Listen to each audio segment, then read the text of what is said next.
Okay. My name is Rabbi Leonard Blank, though many also call me Rabbi Yehuda Blank. I am the director of the Chaplaincy Commission and External Affairs for the Rabbinical Alliance of America.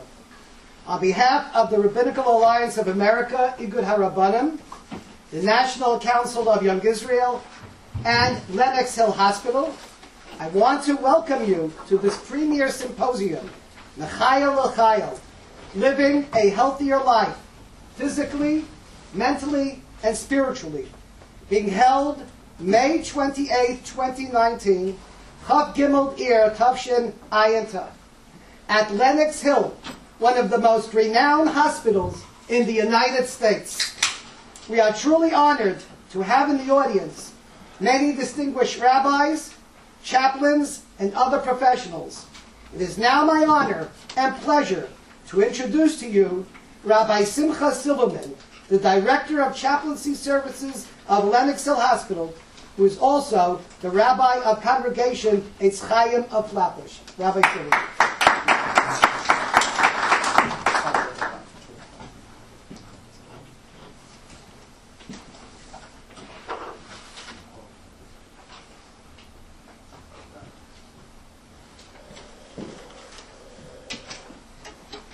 Good evening and thank you. Welcome. I echo Rabbi Blank's words and welcome you all to Lenox Hill Hospital, and I thank you all for coming and participating in tonight's beautiful symposium. Our sages speak of the virtues of a good neighbor. I've been blessed with a good neighbor, Katie Greer, project manager for hospital administration.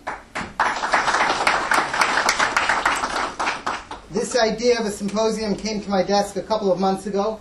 I brought the idea to Katie, and the result is this beautiful event that we have tonight. Please join me in expressing my appreciation. How beautiful and appropriate that Lenox Hill Hospital is hosting this symposium, a joint symposium of two wonderful rabbinic organizations, Rabbinical Alliance of America and the National Council of Young Israel, coming together to this evening. How beautiful it is that a hospital that caters so wonderfully to the needs of the Jewish community is able to host the rabbis representing so many communities. I'll take a moment and give you a walkthrough of what it means to cater to, accommodate, meet the needs of the Jewish community. You start from the lobby, and perhaps you notice when you walk in, if you came in through the main lobby, that there's a sign that's there, or it goes up closer towards the end of the week, that if you're Sabbath observant, notify security, because we have provisions beginning in the main lobby for Sabbath observers. There's kosher catered food for our patients. And in fact, the person who's catering tonight's dinner refreshments is the same caterer that provides the kosher food for our patients. We're not serving you hospital food, we're serving our patients catered food. There's a Sabbath elevator, in effect from Friday 4 p.m. through Saturday 8 p.m. to help people get up and down. There's a bigger cholim room that's really an oasis for so many people that come, be it inpatients or appointments. And we're happy to have the founder of the Bigger Cholim Room, Mr. Mendy Greenberger, here with us this evening. There are Shabbos apartments for those that need to stay by the hospital, and accommodations made for the Sabbath. There's Abraham Steinberg, who many of us know. If you don't yet know him, make sure you get to know him. But most of those things that I just mentioned are reasons why a person would pick a hotel or a place to vacation, not necessarily a hospital. What's more important is the sensitivity to the needs and the desires of medical care according to Jewish law and tradition. And that's something where Lenox Hill is a premier institution in making sure that the needs of the patients and their families' requests are tailor-made and custom to Jewish law and tradition when the need calls for it. It's not uncommon to be sitting in a meeting in this hospital and to hear the names of rabbis or organizations of people sitting in this room right now being mentioned as part of the care plan for the patient, or a doctor may mention that they spoke to a rabbi representing an organization that can help guide Jewish law and tradition when it comes to medical decisions. That doesn't happen by itself. It comes because there's an administration in this hospital that supports the needs, the cultural needs, the specific needs of each community that we cater to. We're honored tonight to be joined by a member of that administration, Mr. Joe Leggio. Mr. Leggio is a driving force behind care that's culturally sensitive, culturally tailored, behind community relationships, behind building community, behind being a wellness partner with the communities that we offer and serve. And tonight it's an honor to have Mr. Joe Leggio with us, to be with us at this event. So thank you, Mr. Leggio. The doctors that are participating, we express our great appreciation. Dr. Mandel, his enthusiasm for this event, his wisdom, his knowledge, and his area of expertise. The other physicians that will be here later as their presentations come up, but excellent, wonderful physicians, and the opportunity to engage with them tonight. I know Dr. Mandel wants to look at it more as a conversation than a presentation, and we thank him for his engagement and commitment to tonight's event. So thank you, Dr. Mandel. Again, it's my honor to welcome you to Lenox Hill Hospital, and thank you so much for being with us this evening. Now, please join me in welcoming Mr. Joe Leggio for executive remarks.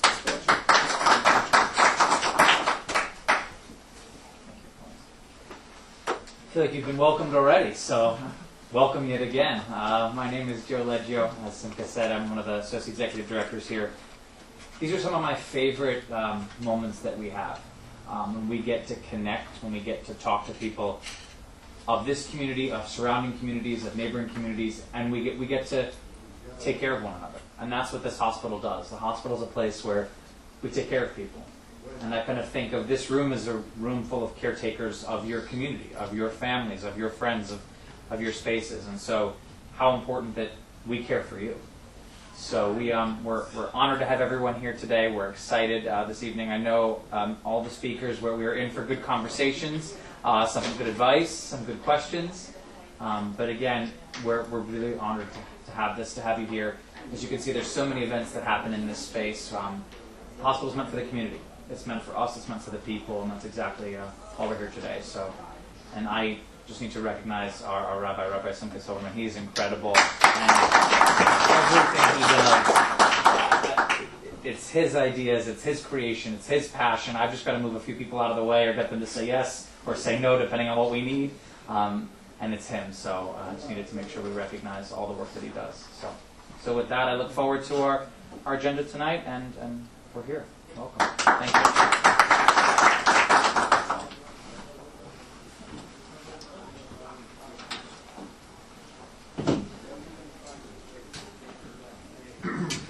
Rabbi Mandel Rajnik, Executive Director of Rabbinical Alliance of America. Thank you, Rabbi Silverman. I'm going to be brief. I want to first by placement for Achsanya, Rabbi Silverman, Lenox Hill Hospital. We thank you for opening this wonderful institution for this important gathering this evening. I remember a few months ago back, I had a conversation with our dear friend, our Chaver, Rabbi Hammer. And the question came, who is caring for rabbis? And biblically we know novelty bold. But Yisrael told Moshe Rabbeinu, if you're going to have a 24-hour non-stop job and not delegating or having any help, how are you going to survive physically, mentally, in body, soul, and mind? So it's a biblical obligation, mid'oraisa from the Torah, especially for Rabbanim, based upon the conversation with Yisro and with Moshe Rabbeinu. As a result, we have this program here this evening. And I'm confident that Rabbi Blank, the Chaplaincy Commission, consisting of Rabbi Blank, Rabbi Krieger, Rabbi Ivry, Rabbi Silverman, and Rabbi Chazan, in collaboration with Rabbi Hammer. Rabbi Volk, I'm very happy with the amount of work we put into this and how hard Rabbi Hammer worked on this. And hopefully tonight this will be an important lesson. I'll conclude with one thing. Rabbanim work 354 and a half days, depending how you count the lunar calendar, or Limis Bereim, 365 days a year. Meklopt of the tier, you can knock on the door by his Pesach Seder. You can interrupt the Yom Kippur, Chas v'Shalom, something happens. There's no such thing as vacation for the rabbinate. A rabbi, no matter where he goes, is constantly on patrol, constantly ministering for the people. And if you cannot minister to yourself, you cannot say this quiet time, I'm shutting the cell phone. Of course there'll be a crisis, people can't find me. By Balabatim, when the rabbi goes on the bima, he has to smile. When he talks to the children in the Talmud Torah, the Hebrew school, he has to smile. When he meets politicians, he definitely has to smile. When he interacts with the old and the young, he has to smile. but the world is never forgiving. By a rabbi, you look with a fine lens to chop him, to catch him on something. So not only must you be a Byzantine doll, 24/7, 365 days a year, you gentlemen are on cotton scrutiny. So tonight's program, not only the mental health, not to be burnt out for spiritual care as Rabbanim, is also meant to help you under the extra stress of what Rabbanim go through because of Balabatim. So with that, I thank Rabbi Silverman, I thank the committee, I thank the National Council of Young Israel, and with hopefully by the time this evening's over, Rabbi Blank, the feedback will be Mitsuyam Bakol. Thank you, good evening, welcome.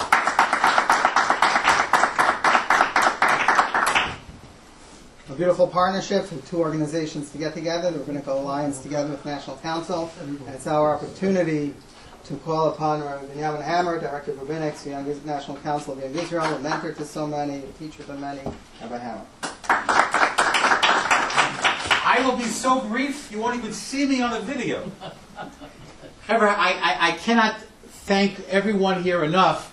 On behalf of my partner in crime, Rabbi Mark Volk, who is our Executive Director of the National Council of Young Israel, the fun we had preparing this event, really Rabbi Blank and Rabbi Mirachnik and of course Rabbi Silverman and the professionals at Lenox Hospital, I have to really give a shout out to Rabbi Student.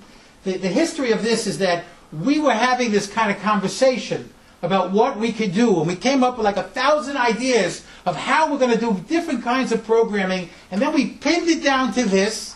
And then Rabbi Student said to me, "Okay, we can do this, but I'm very busy, so I'm going to hand it over to another very talented young man, and that is Rabbi Blank. And from there, the rest is history." So I really want to thank Rabbi Student for inspiring us to get to where we are at this particular moment.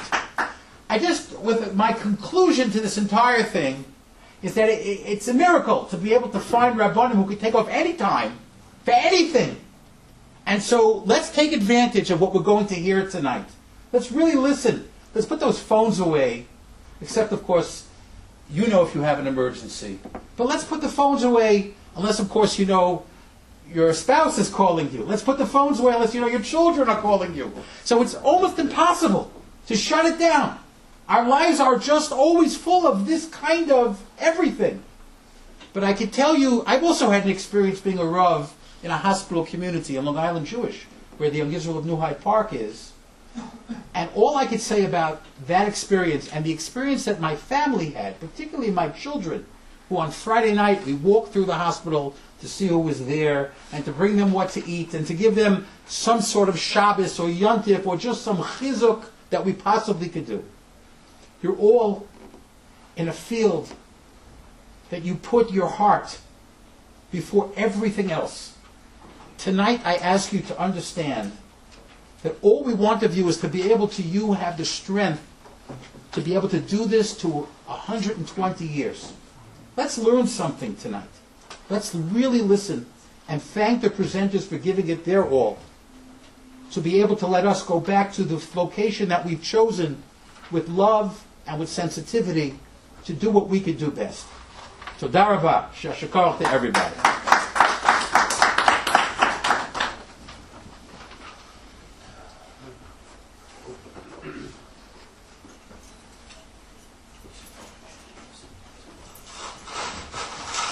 Good evening. My name is Rabbi Michal Chazan, and I'm a member of the Rabbinical Alliance of America Chaplaincy Commission. I'm also a graduate from the Young Israel National Council Advanced Rabbinics course, which Rabbi Hammer helped me tremendously. It's my pleasure to introduce Dr. Stephen Mandel. He's a neurologist at Lenox Hospital.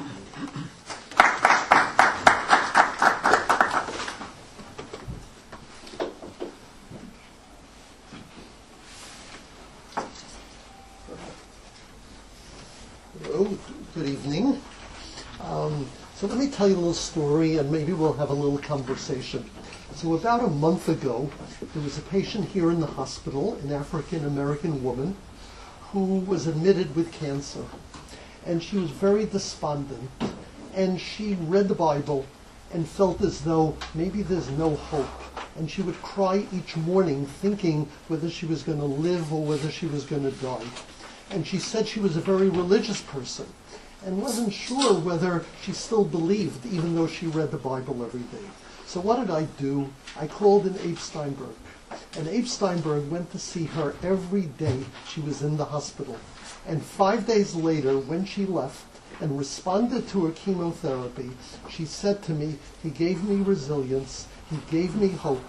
I now can face my family with courage, and thank you for sending me my Rabbi." So that's what we do at Lenox Hill. So there are a lot of things. We're going to go over this, but the little saying which you know better than me, if I'm not for myself, who will be for me? So a rabbi came to see me about a week ago. He came to see me with migraine. He had hypertension, diabetes, overweight.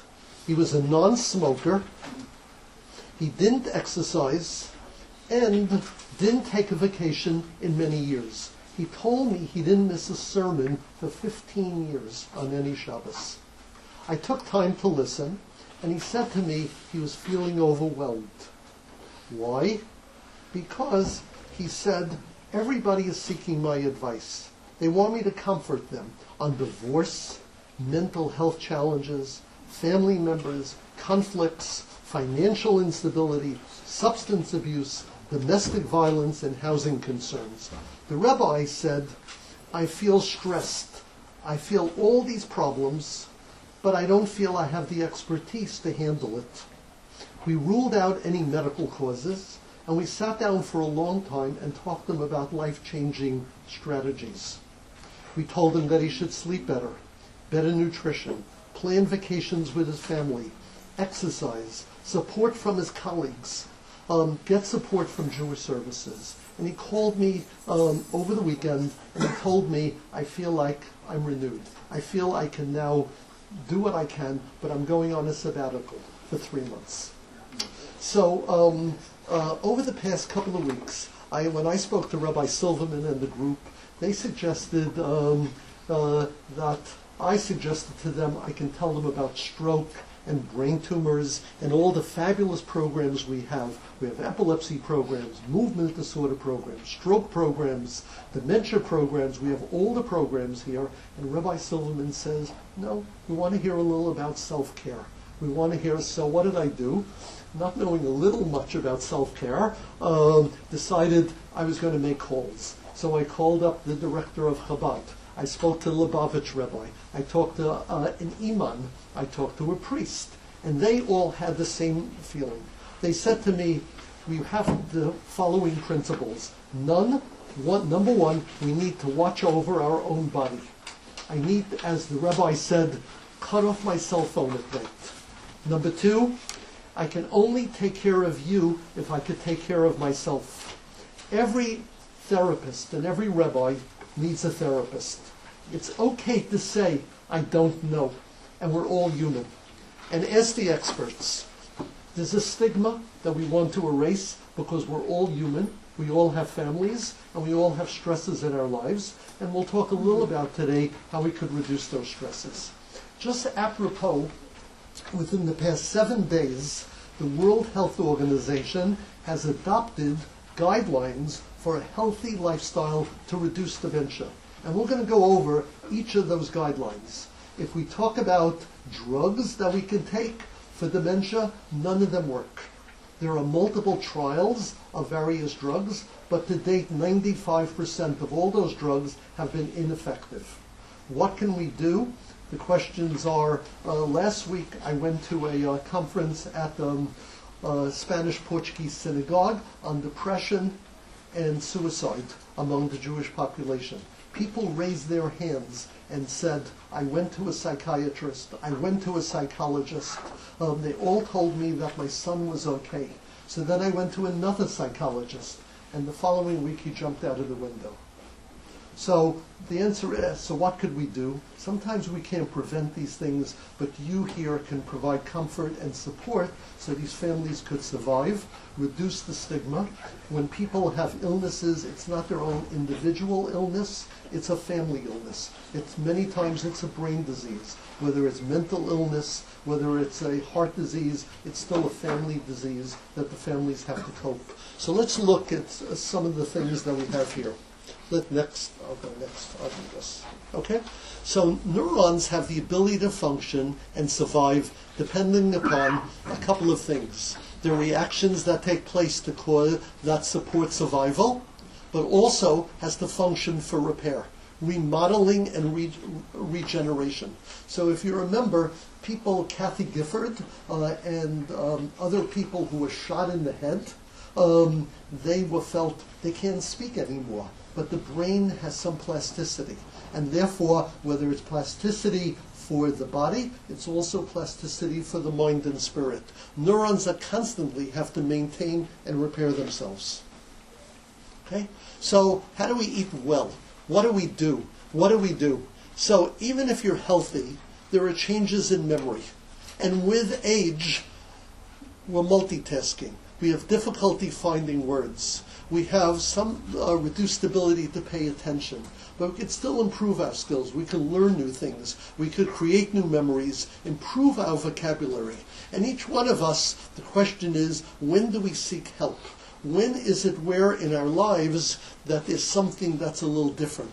Are we saying there's different, or families? So most families who come to see me do not feel they have any problem at all. It's their caregivers that feel they have a problem, and their caregivers are the ones who are frequently suffering. Okay? How do we protect ourselves? We're going to talk a little about healthy eating, Mediterranean diet, regular exercise, keep your brain active, have social connections, and get enough sleep. And clearly not enough sleep or too much sleep has been shown to increase the probability of dementia. Okay? Healthy eating, good nutrition. So eating less sugar, salt, solid fat, and it's not when you're 70 years old, but when you're 30 years old or when you're 40 years old. Because once you develop a problem earlier in life, it's going to lead to a problem later on, and it's something that you may not be able to control. You should get regular medical checkups, and you should follow a diet. There are various diets that people have used that the nutritionist who will speak with you, and they may be helpful. They may be helpful. They may be helpful to reduce your cholesterol. They may be helpful to reduce obesity. Reducing obesity will lead to better cognition. There are many patients that I've seen who have had gastric bypass surgery, and following the gastric bypass surgery, they felt they're thinking better. Whether long-term it will be of benefit, unclear. But these are patients that I see on a regular basis who are markedly obese. Only 20% after 2 years have even maintained a loss of weight. Exercise. So I have something which I found from Rabbi Hillel the Elder. Some students talked to Rabbi Hillel, and when he took his students for a walk with them, the students asked the rabbi, "Why are you walking?" He says, "To do a mitzvah." What's a mitzvah? To take a bath in the clubhouse. He said, Rabbi, he describes the importance of physical body. His logic, he said, extends not only to mental but emotional health. He said, I'm trying to pursue practices that don't drain me and restore my body and mind. Balancing work and literature and lifestyle. Demonstrating the power of disengaging, taking time off. So, healthy lifestyle. Take a walk. Take a break during the day. Help prevent falls. Falls are a major issue. People who fall down and get hurt, especially when they may have strokes or other diseases, have a much higher morbidity and mortality.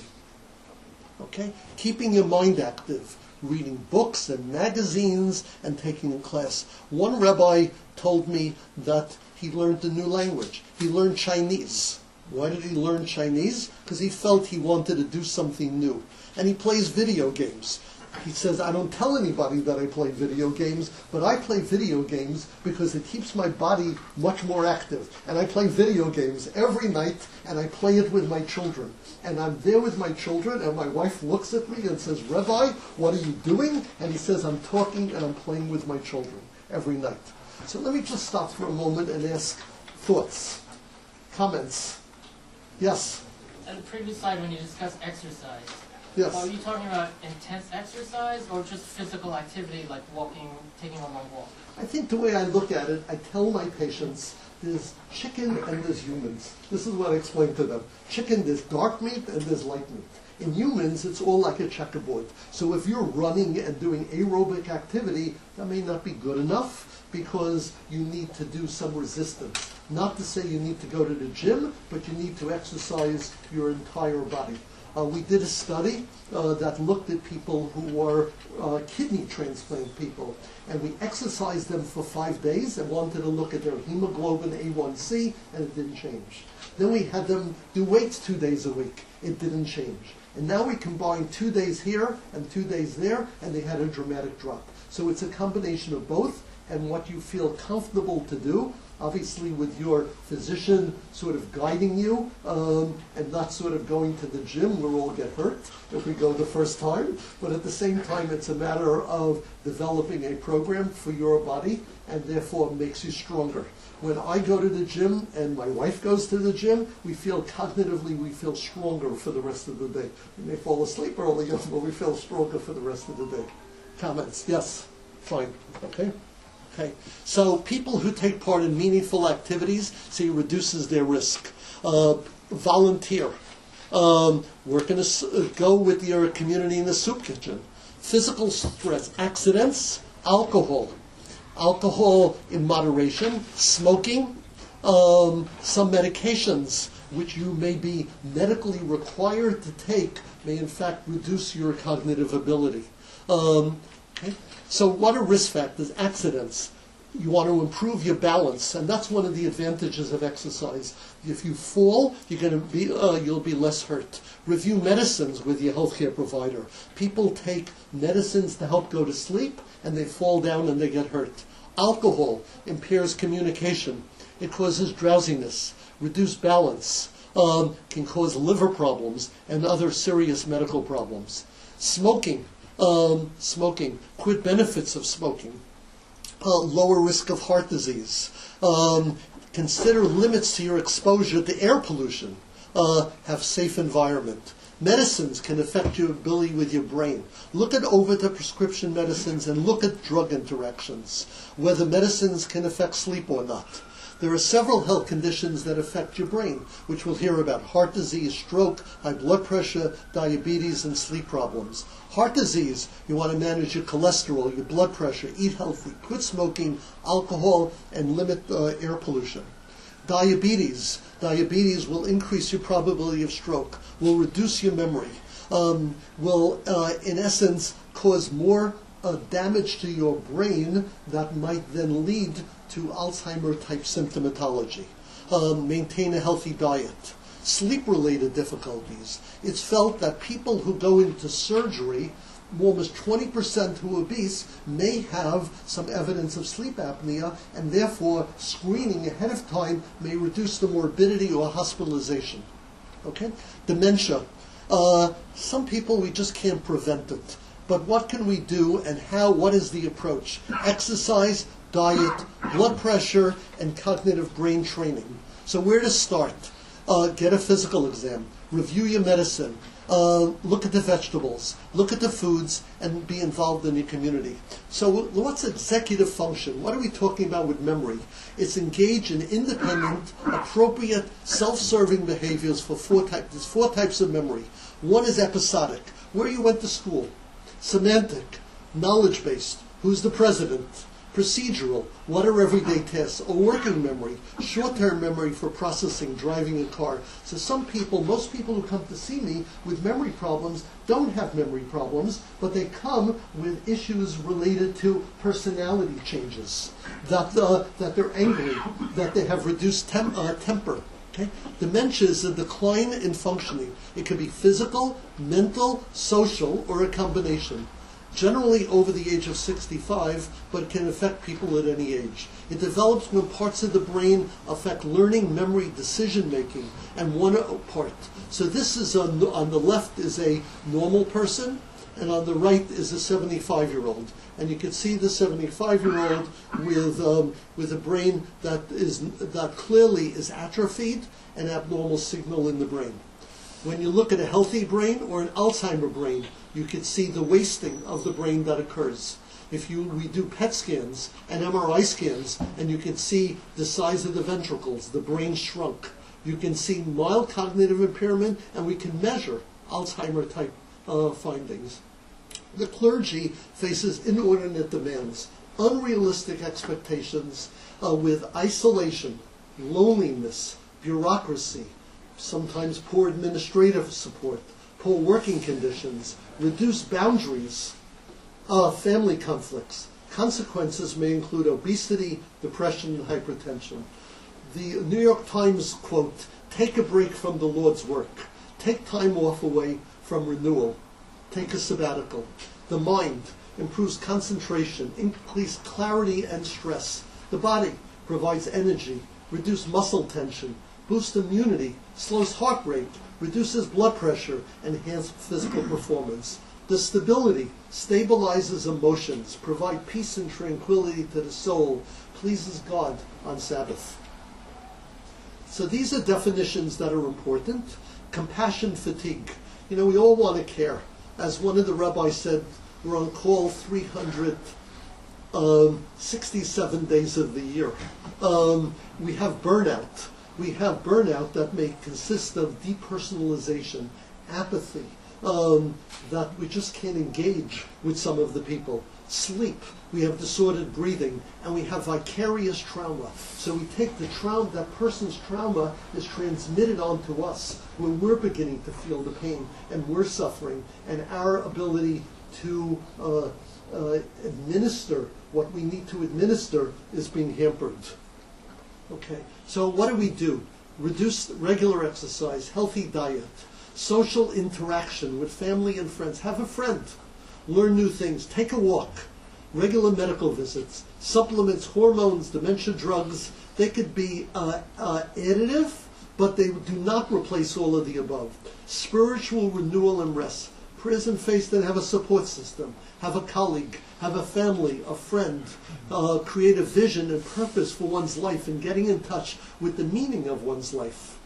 Principles of self-care. Watch over our own body. I can only take care of you if I take care of myself. It's okay, I don't know. I'm only human.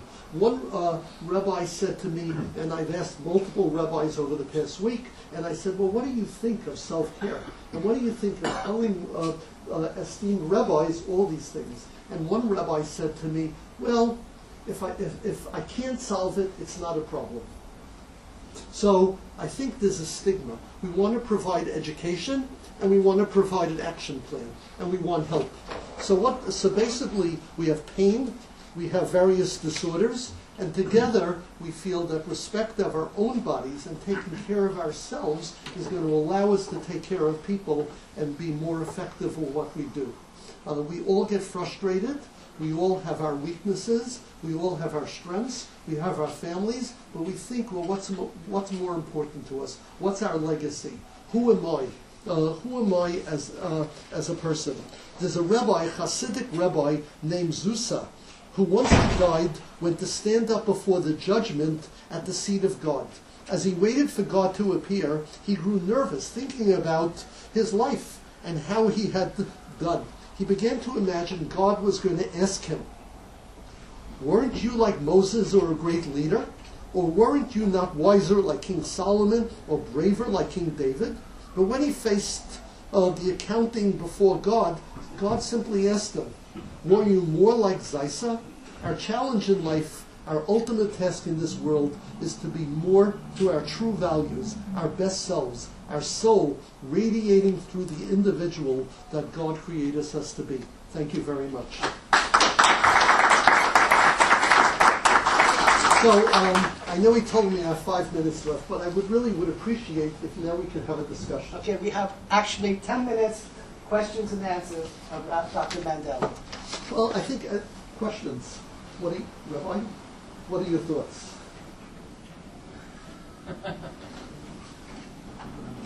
Just through as chaplains, we have to take care of ourselves. I'm by myself, chaplain, I'm a diabetic, and I feel a lot of times I'm not taking care of myself.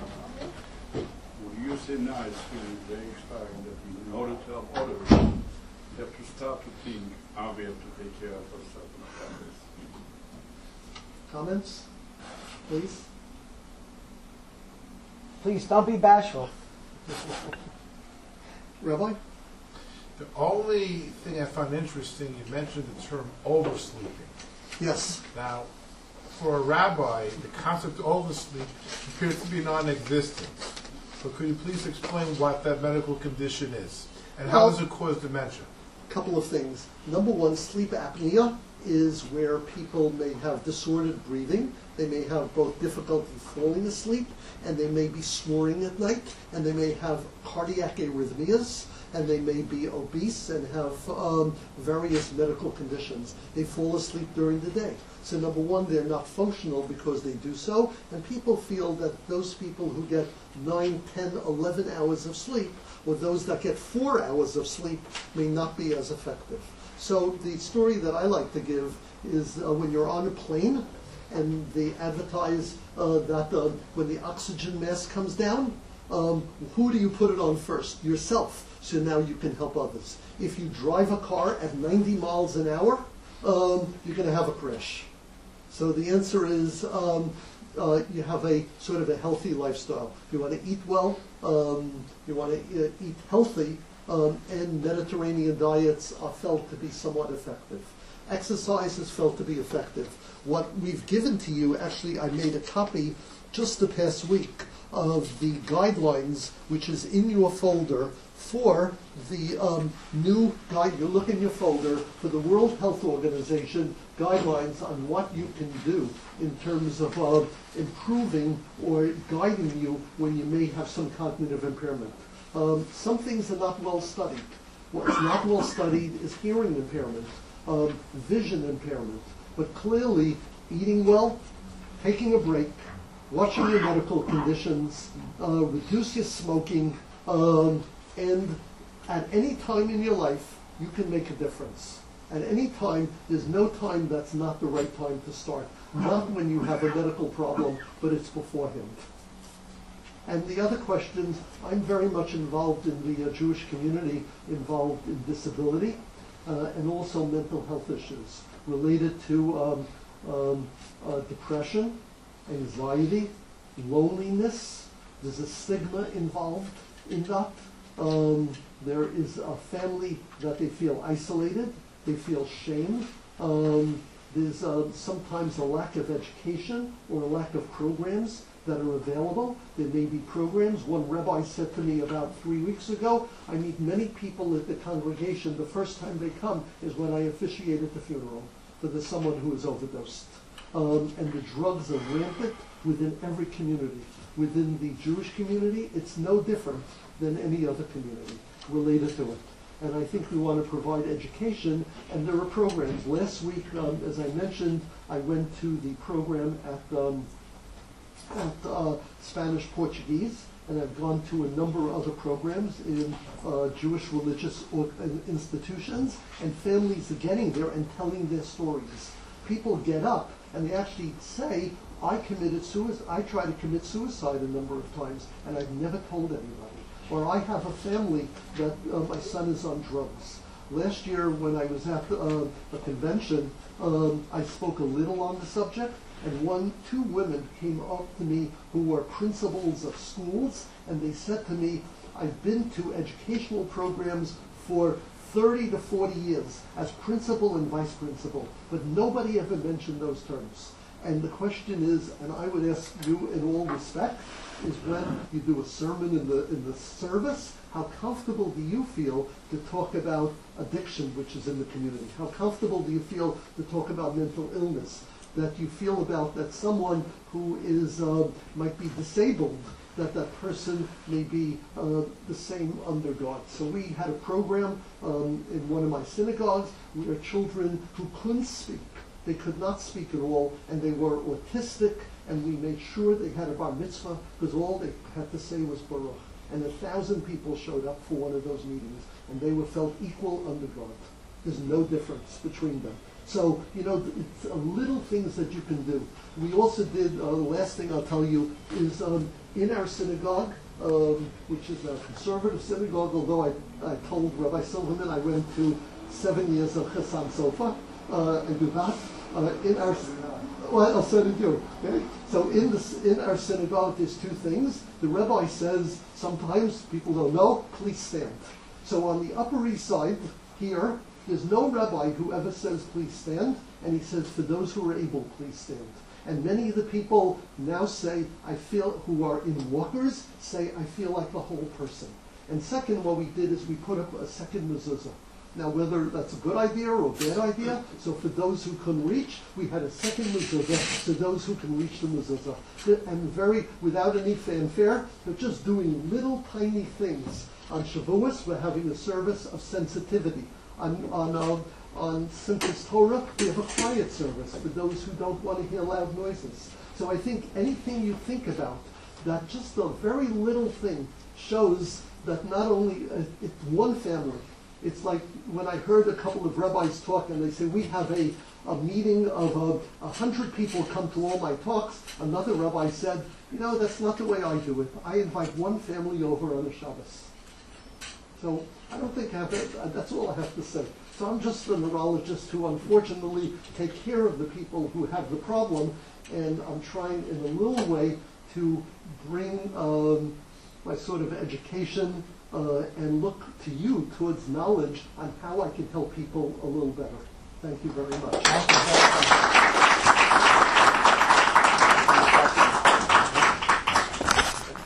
Excellent presentation. And we're extremely grateful for what you imparted to all of us.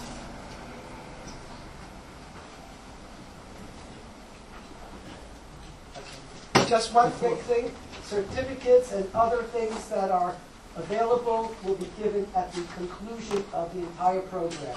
Thank you. Good evening. Thank you very much, Dr. Mandel. What a fascinating presentation. I want to acknowledge Dr. Lubin, who's here, also a neurologist, a colleague of Dr. Mandel. Thank you very much, Dr. Lubin. And Dr. Lubin, if you want to take a moment and mention Stroke Awareness Month. If not, then we could do that on your behalf. Go ahead, Dr. Lubin. From up here? Sure. Yes, from up here, Dr. Lubin. Please come up to the front.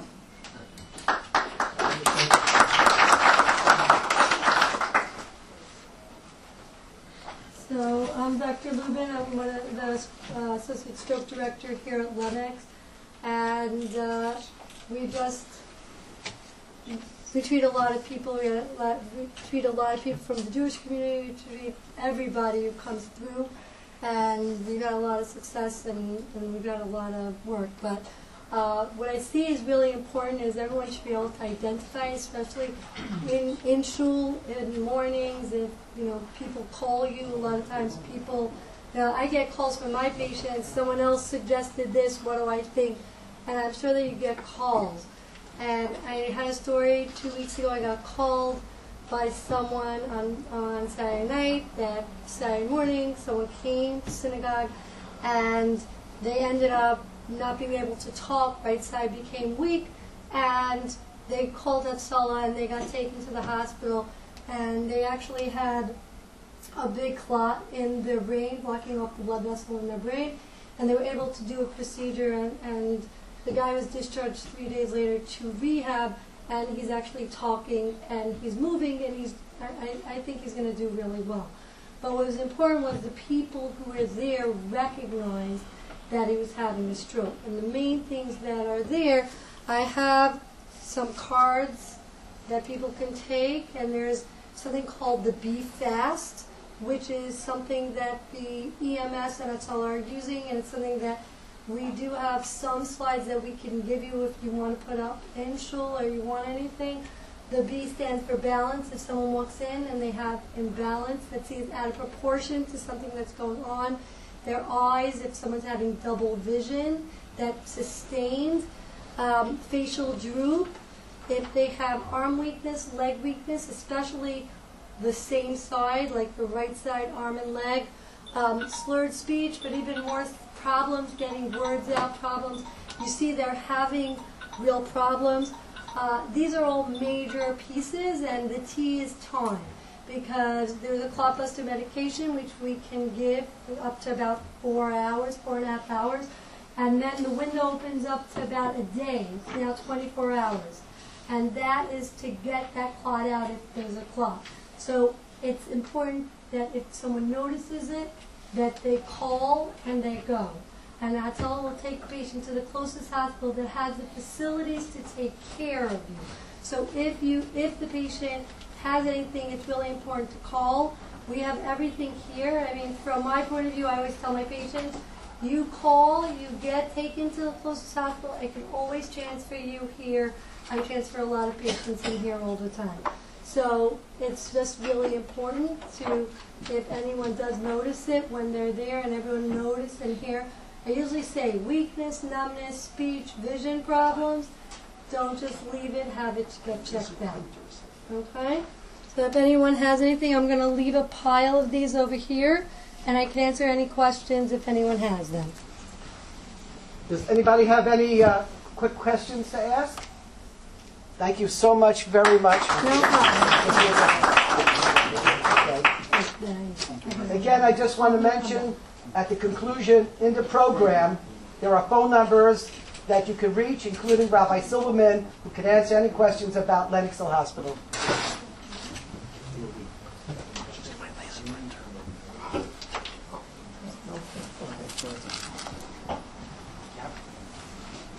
Thank you very much, both Dr. Mandel, Dr. Lubin. It's now my honor and privilege to call up and introduce Katrina Hartog, Clinical Nutrition Manager, dietitian in the hospital, who very graciously embraced this event and took part in preparation for the event. Thank you very much, Katrina. I have a laser printer if you need it.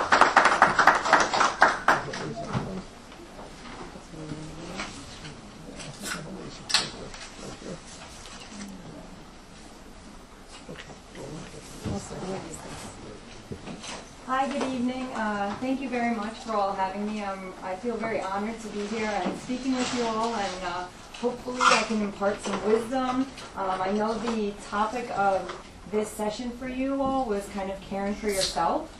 So I really focused the discussion and information around this to really give an idea of healthy eating to make you healthier. And I've heard from your past speaker a lot of things about how healthy eating can enhance your lifestyle. You can bring that to the members of your community. So, and I want this to be very informal. So if you have any questions going through, please don't hesitate to stop. That could be kind of a more individual question or a broader scale. Like Rabbi Simcha said, my name is Katrina Hartog. I'm the Clinical Nutrition Manager here. So for some of you that don't work in healthcare, what that really means is I help oversee the menu planning and meals, that we serve for our patients here. So it takes a lot of background work to plan the menu to ensure that it's meeting whether it's religious or cultural preferences, as well as diet preferences. A little background about myself. I have got my undergrad degree at Boston University, and then I went on to UCLA to get a master's in public health. In the field of nutrition, you have to complete an internship program. So I did that with the Department of Veteran Affairs in Los Angeles. Within that organization, I worked in the hospital. I've seen patients in home care, so traveling around to see them and provide nutrition services in their home. I've worked with overweight and obese veterans in their move clinics, as well as outpatients. So I really kind of touched a lot of areas in various communities, and I'd like to think that I bring that with me wherever I go. So our goals today, I'm going to try to give you some really kind of pointers and tips for healthy eating, and what that's going to look like is healthy eating if you're eating out, but as well as kind of what you can do for snacks. I'm sure you all have very busy lifestyles, so sometimes sitting down really during the day and kind of having a meal is not, it doesn't happen for you. So I'm hoping that this kind of topic works for you all. Kind of looking at choosing this versus that. I don't believe that there's any really absolute off-limit foods. It's really looking at your overall diet and trying to fit in. So I don't restrict, I limit, but I don't completely cut out kind of sweets or pasta. I don't believe in that kind of diet regimen. So you'll kind of see that in going through these slides. How to make snacking easy, and then kind of ideas of healthy snacks. So just a quick kind of icebreaker. Raise your hand if you've eaten out in the last week. Did you eat out at all yesterday? So some. So, now with all of our busy lifestyles, it's very common that many of us are eating out. So what does that look like? Where can we find healthy foods while we're eating out? On average, so 47% of the U.S. food dollars is spent on meals away from home. So, that's a pretty staggering statistic that not many people eat in their home anymore. So one of my first tips is kind of paying attention to what the menu is describing. So avoiding things like deep fried, pan fried, basted, batter dipped. If it's describing it as creamy, crispy, or Alfredo, although those sound like very enticing descriptions, what that generally means is higher fat, and the higher fat content will have higher calories. So really, if we're trying to eat healthy and balance our calories, whether that's maybe watching our weight, or I think your previous speaker spoke about high cholesterol, high blood pressure, or diabetes, really watching foods that are used with this description you might want to be mindful of, versus choosing things that obviously are inclusive of more vegetables and fruits, lean meats, stir fries, kebabs, if you're into pasta, so things more in a tomato sauce or a red sauce versus like an Alfredo, which is like a cream sauce. Very importantly, make sure you're drinking water with your meals. Soft drinks or teas can have extra calories because of the extra sugar. So many of us actually walk around and are dehydrated because we don't drink enough liquids. And balance, maybe you're more thirsty than you are hungry, so drinking water can help to quench your thirst and overcome that real true feeling of hunger. Something to do, so enhancing your water can get pretty repetitive after a while. So a lot of things, what we do here at Lenox, when we do our teaching kitchens, we use our infused water. So basically it's kind of water either with lemon, lime, and any other kind of fruit. So it gives that water a little bit of an enhancement and a different flavor. Extra calories, maybe, so from alcoholic beverages too. Yes, there are some health benefits, but most of it just comes from empty calories, and you can get those same health benefits if you're actually eating whole fruit or vegetable. So this one is interesting, but kind of undressing your food. So a lot of times if you're eating foods that are heavily sauced, that's just an extra source of calories and more importantly salt. So things like salad dressings, spreads, cheeses, or sour cream, always recommend if you put it on the side, and then you can dress whatever you have inherently. When you put those dressings or sauces on the side, you mixing it in, you will add less than whatever it was coming served to you. And it's just kind of an easy trick or tip to save some calories. Topping your baked potato, so topping it with extra veggies, broccoli, salsa, or any kind of cheese. You putting it on again, you'll inherently probably add less. Your speaker before also talked about the Mediterranean diet, which is a focus on whole foods and a lot of fruits and vegetables. So for us as dietitians, what we generally recommend when you're looking at your plate, make it the majority of it with some kind of fruits and vegetables, and the rest of it a little bit of protein and maybe some starch. But really focusing on those fruits and vegetables is kind of your most important. If you're kind of asking for a special order, so a lot of restaurants, or eating out, they'll automatically give you kind of French fries or some kind of starchy side, but a lot of them will allow you to substitute in for a side dish of vegetables. That's always, or a side salad. That's always going to be your better option than those starchy foods. So you can always kind of ask for a special order. Asking something to be broiled or steamed as opposed to having it cooked pan-fried or in the fat of whatever they were going to cook it in. Using whole wheat bread for sandwiches as opposed to white bread. Again, the whole wheat, or maybe I'll ask a question, why is the whole wheat option better than the white?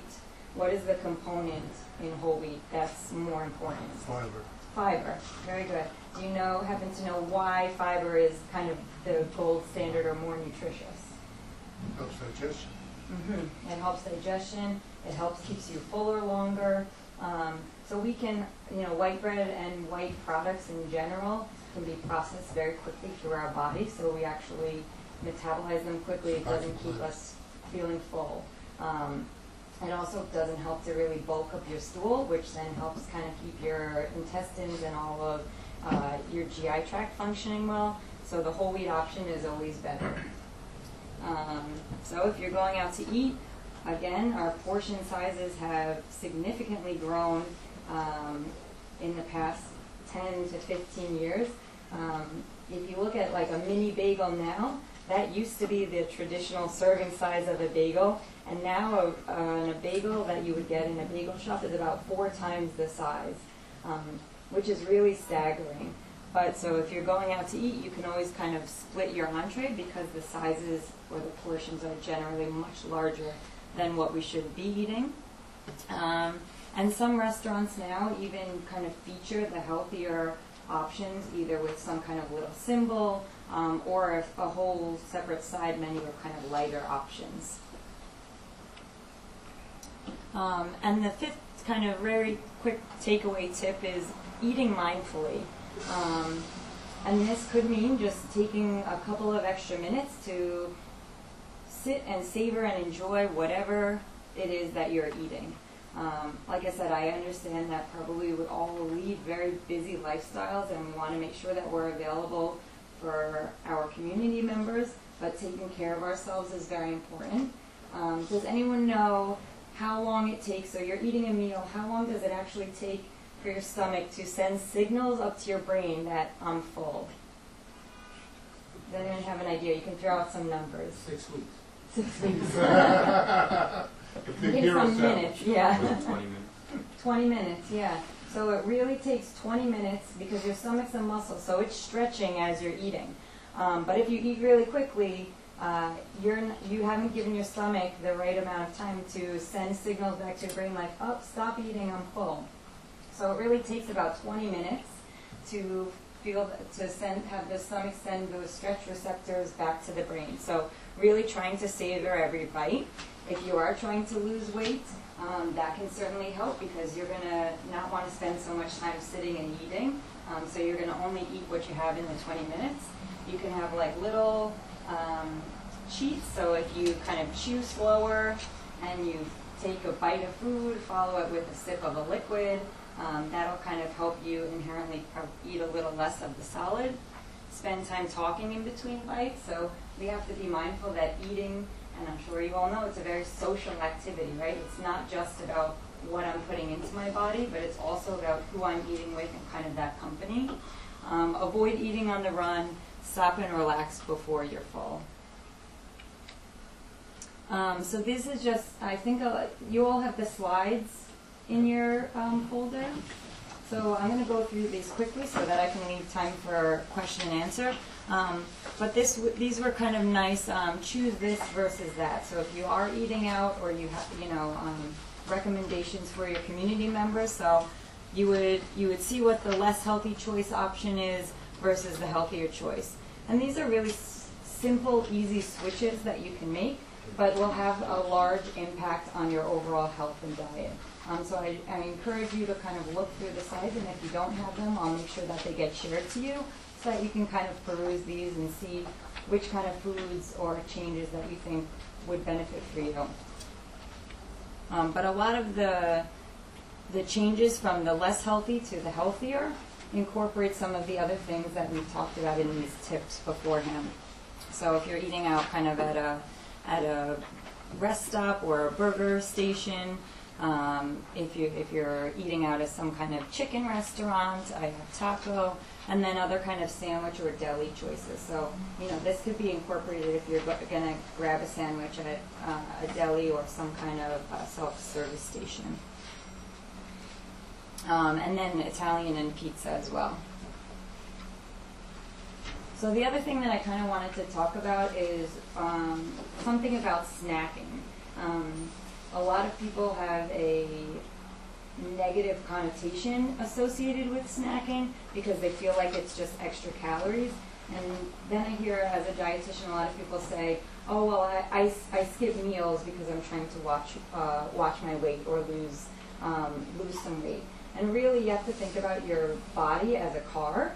And your car has a fuel tank, right, that you can only fill it up to a certain level.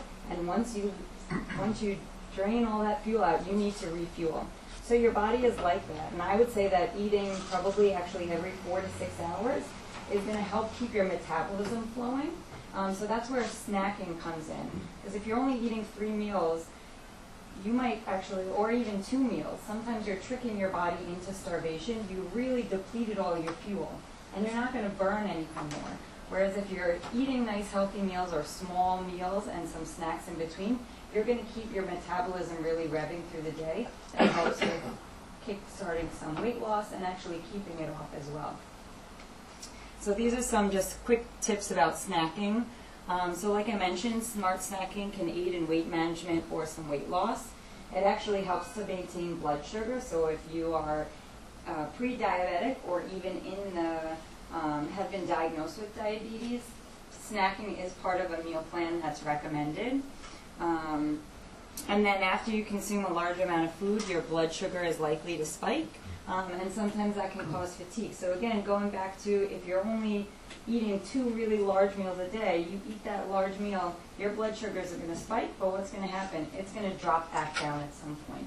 So you're going to feel tired and fatigued. Whereas small meals throughout the day might again help to kind of ward off that overall fatigue as well. So who should really be snacking? So kids, people with medical conditions, those wanting to lose weight or gain weight. If you take certain medications, sometimes you have to take it with food. I really say that everyone actually should be snacking, and it has kind of a really important function within your overall diet. And ideally, again, 5 to 6 small meals a day. So that if you look at it through your waking period, that can mean eating every about 3 to 4, 4 to 5 hours. So, 3 to 4 hours, depending on the size of your last meal and when your next one might be, that's where a healthy and a smart snack can come in. The only one caveat here is that bedtime snacking can be on a slippery slope. Because, right, if you're eating very close to bedtime, you are going to fall asleep, and inherently when we're sleeping, our metabolism does slow down. And blood supply is needed to go into your stomach and your digestive tract to help break down those foods. So what's the main purpose of sleeping? Why do we sleep? Regenerate. Okay. Recharge your body, and more importantly, Recharge your mind. To recharge your brain. So if you are eating close to bedtime and some of your blood supply is now being sent to help metabolize and digest that food, not all of it is then going to recharge your brain. So that's just where the bedtime snacking becomes a little interesting and time-wise becomes important. So making snacking easy. Same thing when you go to a market. Keep those smart snacks right visually and ready accessible for yourselves. So if it's there, you're more likely to snack on that versus kind of the unhealthier choices. Always keeping healthy snacks available wherever it is that you are happening to be. So that could be at work, that could be in your community, in your car, in your gym bag. Always have something available. The funny thing, I have a 6-year-old, but I like to snack as well. It's hard for me to eat like a really big meal. So you could probably go into my backpack there and I'll have like 6 snacks, and I always have something on me. And that's just kind of how it is ingrained in kind of my lifestyle to make sure I have something available. So this is quick tips how to build that ideal snack, or what's kind of the component. So really you want to look for something that has a carbohydrate as well as a protein. So the balance of those two macronutrients is going to help keep your blood sugar up, but then also slow down the effect of the glucose getting into the blood. So you're not going to have that spike. You might have a spike because of the carbohydrate, but the protein is going to help slow it down. Yes? What do you say about intermittent fasting? It seems to become quite bad. Yeah, it works for some. So intermittent fasting, for those of you who don't know, it's kind of you'll eat for a certain amount of period during the day and then not eat for a certain amount of period. So sometimes there's like a 12-12, there's a 16-8, there's different regimens. And it works for some people who need to have that strict structure, and most of the studies are for weight loss. Some people, though, are doing it for athletic performance that I know about. I don't personally resolve to that type of eating regimen, but it works. I mean, it's all individual, though. So whatever your lifestyle happens to be, it could work for you. But most of the literature shows that it's for aiding in weight loss initially, and sometimes those regimens are hard to really sustain. But it is kind of the new fad that is coming out. Yes? How about gluten-free, carb-free diets? So those are, a gluten-free diet has a specific place for someone who has intolerance to gluten products. So if you have celiac disease, or some of us have just GI discomfort from eating foods that contain gluten. Again, if you notice, so the best thing that I always tell any of my clients, and if I'm working with someone individually, you have to keep a food record for me. So you will keep a food record, and you'll say what you ate and what time that you ate. And then if you're looking because you're maybe not feeling well, and we can tie that or associate that with like a gluten-containing food, and we might start an elimination diet. But really, if you don't have any of those disease states, such as celiac or gluten intolerance, there's no real necessity to follow. In terms of metabolism, is it better to the body to have a gluten-free diet, or not necessarily? Not necessarily, no. I mean, so there are certain foods that you could substitute, going back to that Mediterranean diet. Gluten is mostly coming from your grain group. So instead of having pasta, which contains gluten, I would tell you to try farro or quinoa or barley, some other kind of hearty grain, which is some of those are inherently gluten-free, but not because to remove the gluten. Yeah. What was you said gluten and low carb. Low carb. So again, some of those low carb, they help because we eat bread a lot as a culture. So cutting out the bread and the pasta will help again jumpstart the weight loss. So it's made a lot of times more for that. Although some people find that they can't restrict when they're eating pasta and when they're eating bread, so to cut that out helps them, and then substituting with other healthy carbs. One last thing, Splenda, they say that it tricks the mind to think that it's a sugar substitute, that it's a sugar, and it could affect the sugar levels in the body. Is that true? So they've done a lot of studies looking at kind of hunger cues between in people drinking regular soda versus diet, or the weight differences. Like, if I change out regular soda and substitute it with a sugar alternative like a Diet Coke? Am I really, because I'm cutting those, have I really cut out all those calories, so will I really lose weight? And overall, in the long term, the answer is no. So you might do it initially, you might switch out the calories from the regular Coke to the diet, but it actually doesn't quench anything in your body, so you might substitute additional calories from somewhere else. That's why we say water is always really the best. And the same thing goes for stevia and all these. Yeah, stevia has it's a very more newer product, so they don't have as much extensive research. It seems to be a little better, but it's still, yeah. Someone else had a question? Bedtime snack issue. So, is it a time issue? Meaning, if someone has a snack at night before they go to bed, if they wait 20 minutes, does that help, or is it better to? So I wouldn't say you shouldn't eat like closer to 2 hours to when you're going to bed. So yeah, like whatever time it is that you happen to normally go to bed, you shouldn't eat like 2 hours before that. And that would improve your sleep? Individual. Okay. Question, how many eggs can you eat a day? Well, so eggs is very controversial. Very recently. controversial. Yeah. They used to be, right? Well, you could eat as many egg whites as you wanted. You should watch out for the yolk. And the reason was because of the cholesterol. So they associated the cholesterol in the egg with the cholesterol that we would measure in your blood. And so they restricted eggs to, I think, like three egg yolks per week. A recent study came out that you can be more liberal, and because the cholesterol in eggs, up to a certain point, will not change the cholesterol and the bad cholesterols as well in your blood. But still, they still give a recommendation of one egg a week. One egg, yeah. One egg a day. A day, so 7 eggs per week. Yeah. And a lot of the patients that I see, maybe Dr. Rosenbluth will comment on it, who have hypertension, and they recommend the DASH diet. Yes. Could you comment what that is? Sure. So a DASH diet is, it stands for the Dietary Approaches to Stop Hypertension. Hypertension is the medical terminology for high blood pressure. So very similar to the Mediterranean diet. It really focuses on eating whole plants, so vegetables and fruits, eliminating your red meat consumption, other high fatty meats such as pork, but you don't have to worry about that too much here. If you're looking at dairy, you would eat the low-fat varieties versus the high-fat, including nuts and whole grains, so brown rice, quinoa, farro.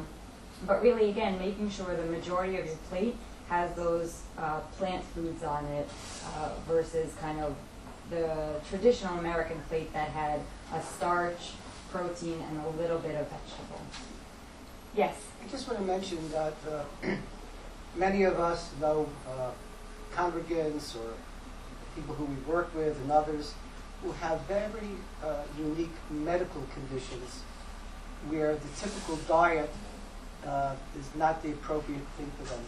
Some need to watch their protein. Some people have arthritis, rheumatic arthritis, regular arthritis, protein, kidney. There's so many different ailments that the average person doesn't realize the association of eating certain foods or beverages that can have a tremendous negative impact on their health. So, if you just address the importance of speaking to a medical person or a dietitian like yourself to get such a diet for themselves. So as you heard, my education is rather extensive, and most dietitians, we all have to go through an undergraduate program with an internship. And so it's a very rigorous and science-based profession. So I like to think that all of the dietitians are kind of our nutrition experts.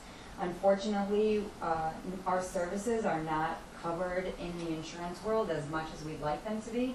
So when we refer or have physicians refer patients to us, sometimes they do have to pay out of pocket, which then deters patients from coming to see us. But there are a lot of community organizations that have dietitians available. I could see what's available and put a list together and certainly share it with you all. Here at Lenox, I'm going to say about 60% of the patients that come into the hospital are seen by a dietitian. Unfortunately, that could be the first time that they ever interact with a nutrition professional, and a lot of their medical concerns or things that brought them into the hospital, I think, are diet connected, and we can have a lot of impact, but this might be the one and only opportunity for us to see them.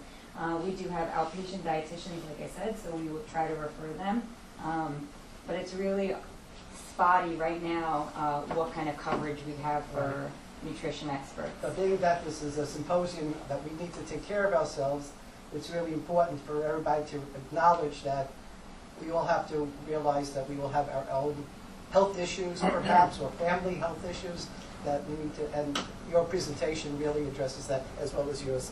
Thank you very much. Thank you. Before you leave, Dr. Rosenbluth, could you please come here? Mandy, please come here. Dr. Mandel, we just want to take a picture of all of you together. Okay. Rabbi Hammer, Dr. Lubin, please come here.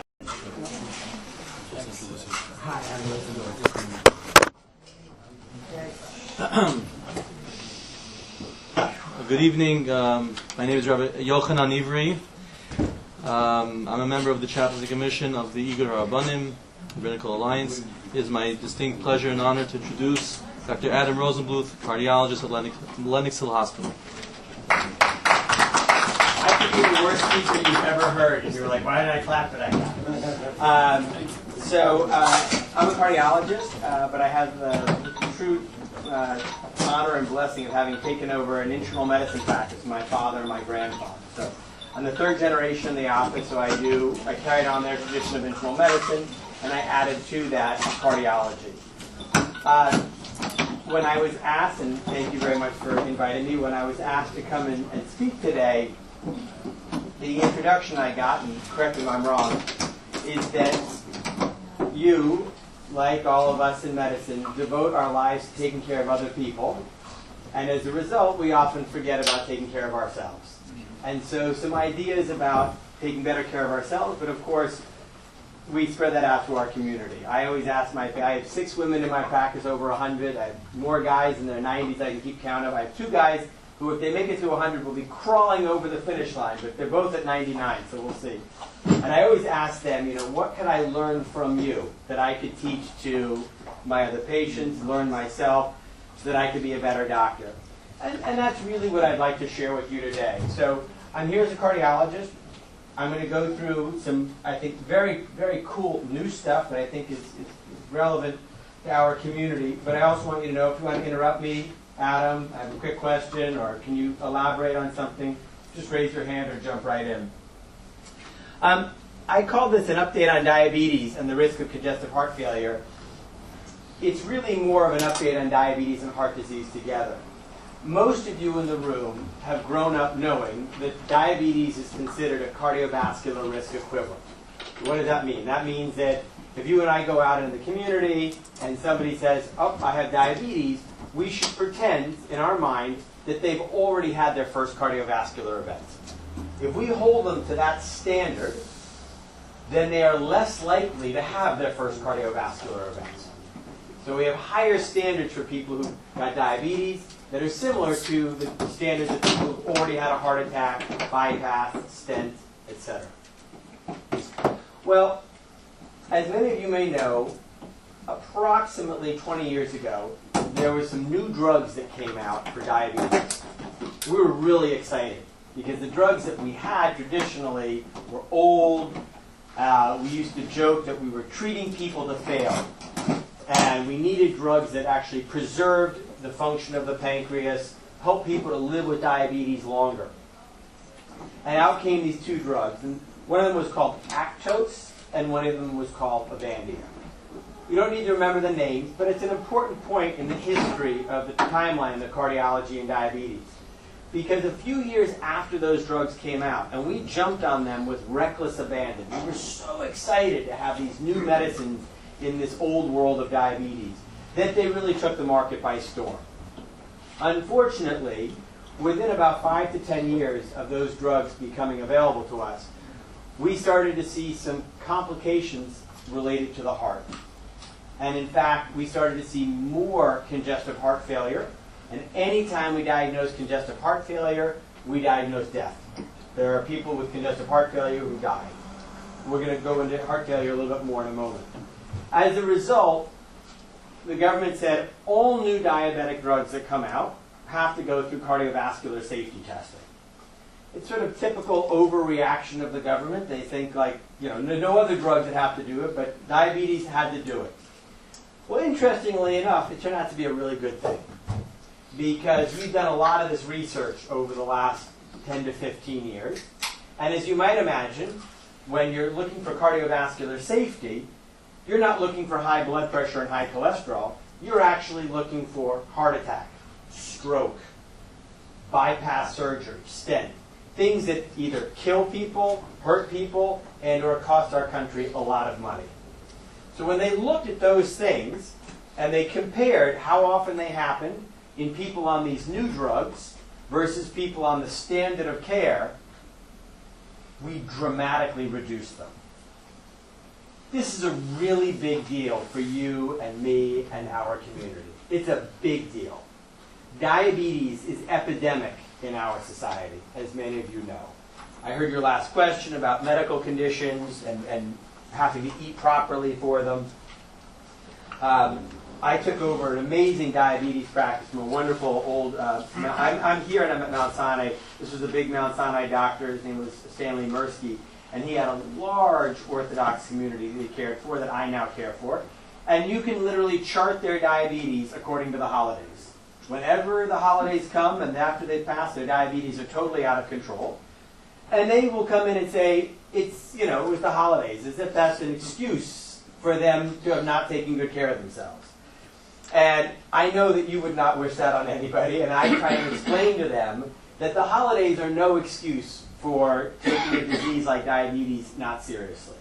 And that is certainly true of everybody. I think it's, if this room were 90 degrees and then 60 degrees, and then 90 degrees and then 60 degrees, and you guys complain to me, Adam, it's hot, it's cold, it's hot, it's cold. I say, but the average is 75, that's not bad. You say, but it's never 75, it's either 90 or 60. The body's the same way. Our bodies like homeostasis. They like that blood sugar to be relatively well controlled all the time. The idea that it's fine to go up for a few months and then down for a few months and then back up for a few months is not healthy for us. In fact, I will show you with a couple of slides tonight that particularly when it comes to diabetes in the heart, as you start to accrue events, you end up in a downward spiral. So your body never forgets the last event that you had. So if you get out of control and have one event, and you say, well, I'll get back into control, you will never get back to the level that you were at. So if you have another event, you're only going to drop lower and lower and lower. So this idea that Dr. Lubin and Dr. Mandel and I talk about, keep your blood pressure controlled all the time. Keep your cholesterol controlled all the time. Keep your diabetes controlled all the time. Means that we should be talking to people about a healthier way of living, a way of life, not something where they're punishing themselves here and then rewarding themselves there. We have to really take those words out and think about this more as a healthy way of living. So when it comes to diabetes, as I said, this is groundbreaking data that we have learned. It is so powerful that despite the fact that we do not understand how these two new classes of medicines are working to reduce cardiovascular disease, the American Heart Association, the American College of Cardiology have already endorsed them into our algorithms of care. We call our guidelines. There was a large trial that was just released last summer, and it was already adapted into the guidelines. Why? Because the American Heart Association, the American College of Cardiology went over the data and said, we can't stop this. This is too important for us to not take into account. And as you know, guidelines are what change practice. So there can be a lot of good articles out there, but if everyone doesn't read them and adapt them, nothing happens. But when those articles and that research translate into guidelines, people start to follow them and care starts to change. So as we go through these slides, Hopefully we can restart this later. Put that out of the way. Good. Again, they're more of a guide to you, but I think you'll find some of the information interesting. If we can make the slides change, it'll be interesting. There we go. So, what's going on with type 2 diabetes now? Well, as you may or may not know, about 60% of teenagers in the United States are overweight. We are now diagnosing type 2 diabetes in teenagers. We used to think about type 2 diabetes as being an older adult, 50, 60, 70, 80, you start to get type 2. If you had diabetes when you were a teenager, you must have type 1. But in fact, that's now changed because of the way we eat. It was so poignant to have that nutritionist up here because the way we eat has directly contributed to obesity in our society, and the obesity is what's driving things like blood pressure, cholesterol, diabetes, keeping Dr. Lubin and Dr. Mandel in business, unfortunately. So it's a widespread disease associated with multiple cardiovascular outcomes. That's what kind of makes diabetes cool. I know we're up here making it look like a bad disease, but from a cardiology standpoint, it's fascinating because it doesn't just give rise to one thing. Diabetics are at risk for peripheral vascular disease, people losing their toes, their feet, their lower legs. People with diabetes are at risk of stroke, heart attack, bypass, stent, congestive heart failure, and even what we call cardiovascular death. So currently, about 1 in 10 Americans has diabetes. That's enormous. Almost 90% of those patients are overweight or obese.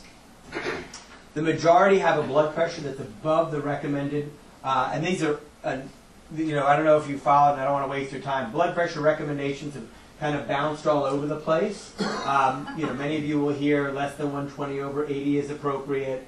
You'll hear that, below 140 over 90 is appropriate.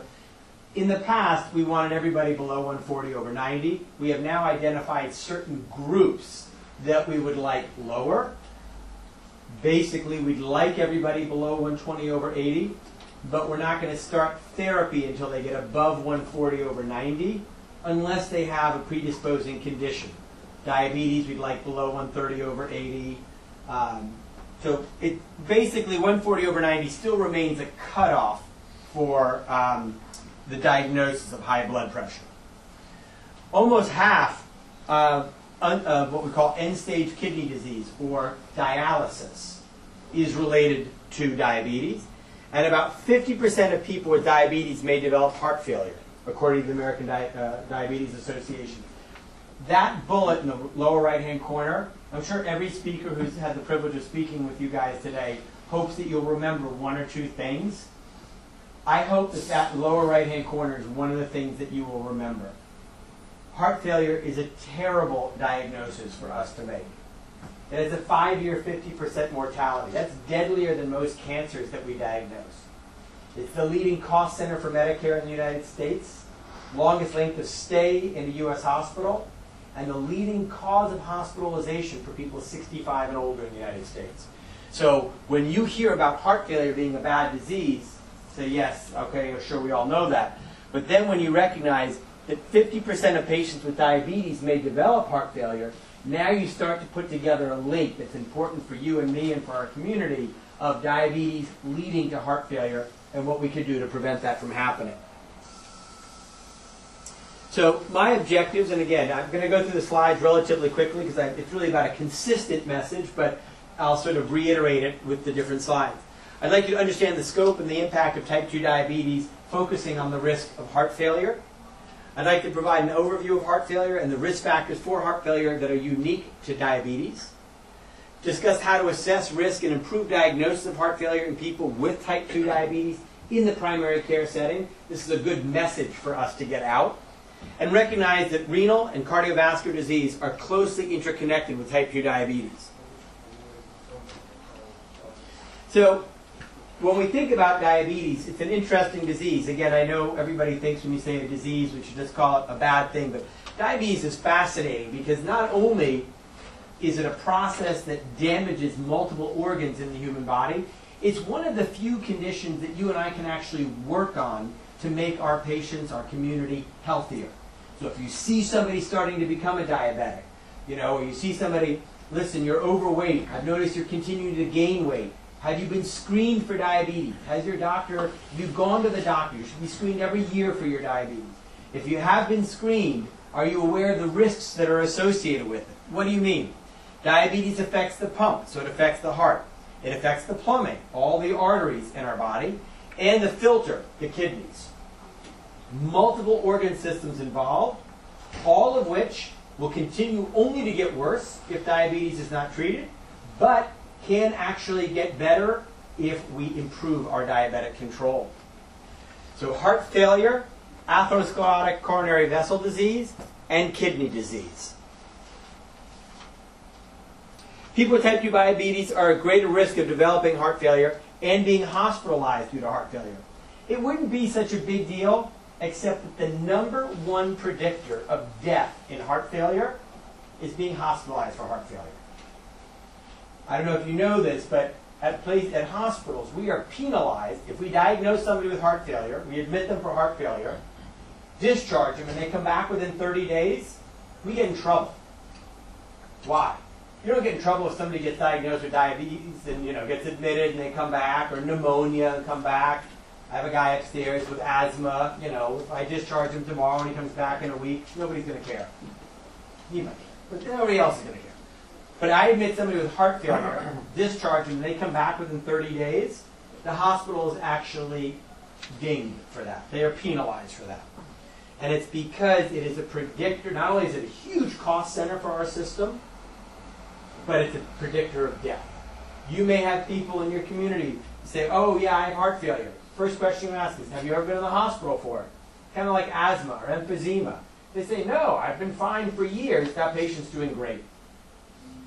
But like asthma or emphysema, if somebody says, oh yeah, I was just in the emergency room 2 weeks ago, and a month before that, and 3 months before that, then you know that that person is not well controlled. They need to go see their doctor and get their asthma or emphysema under control.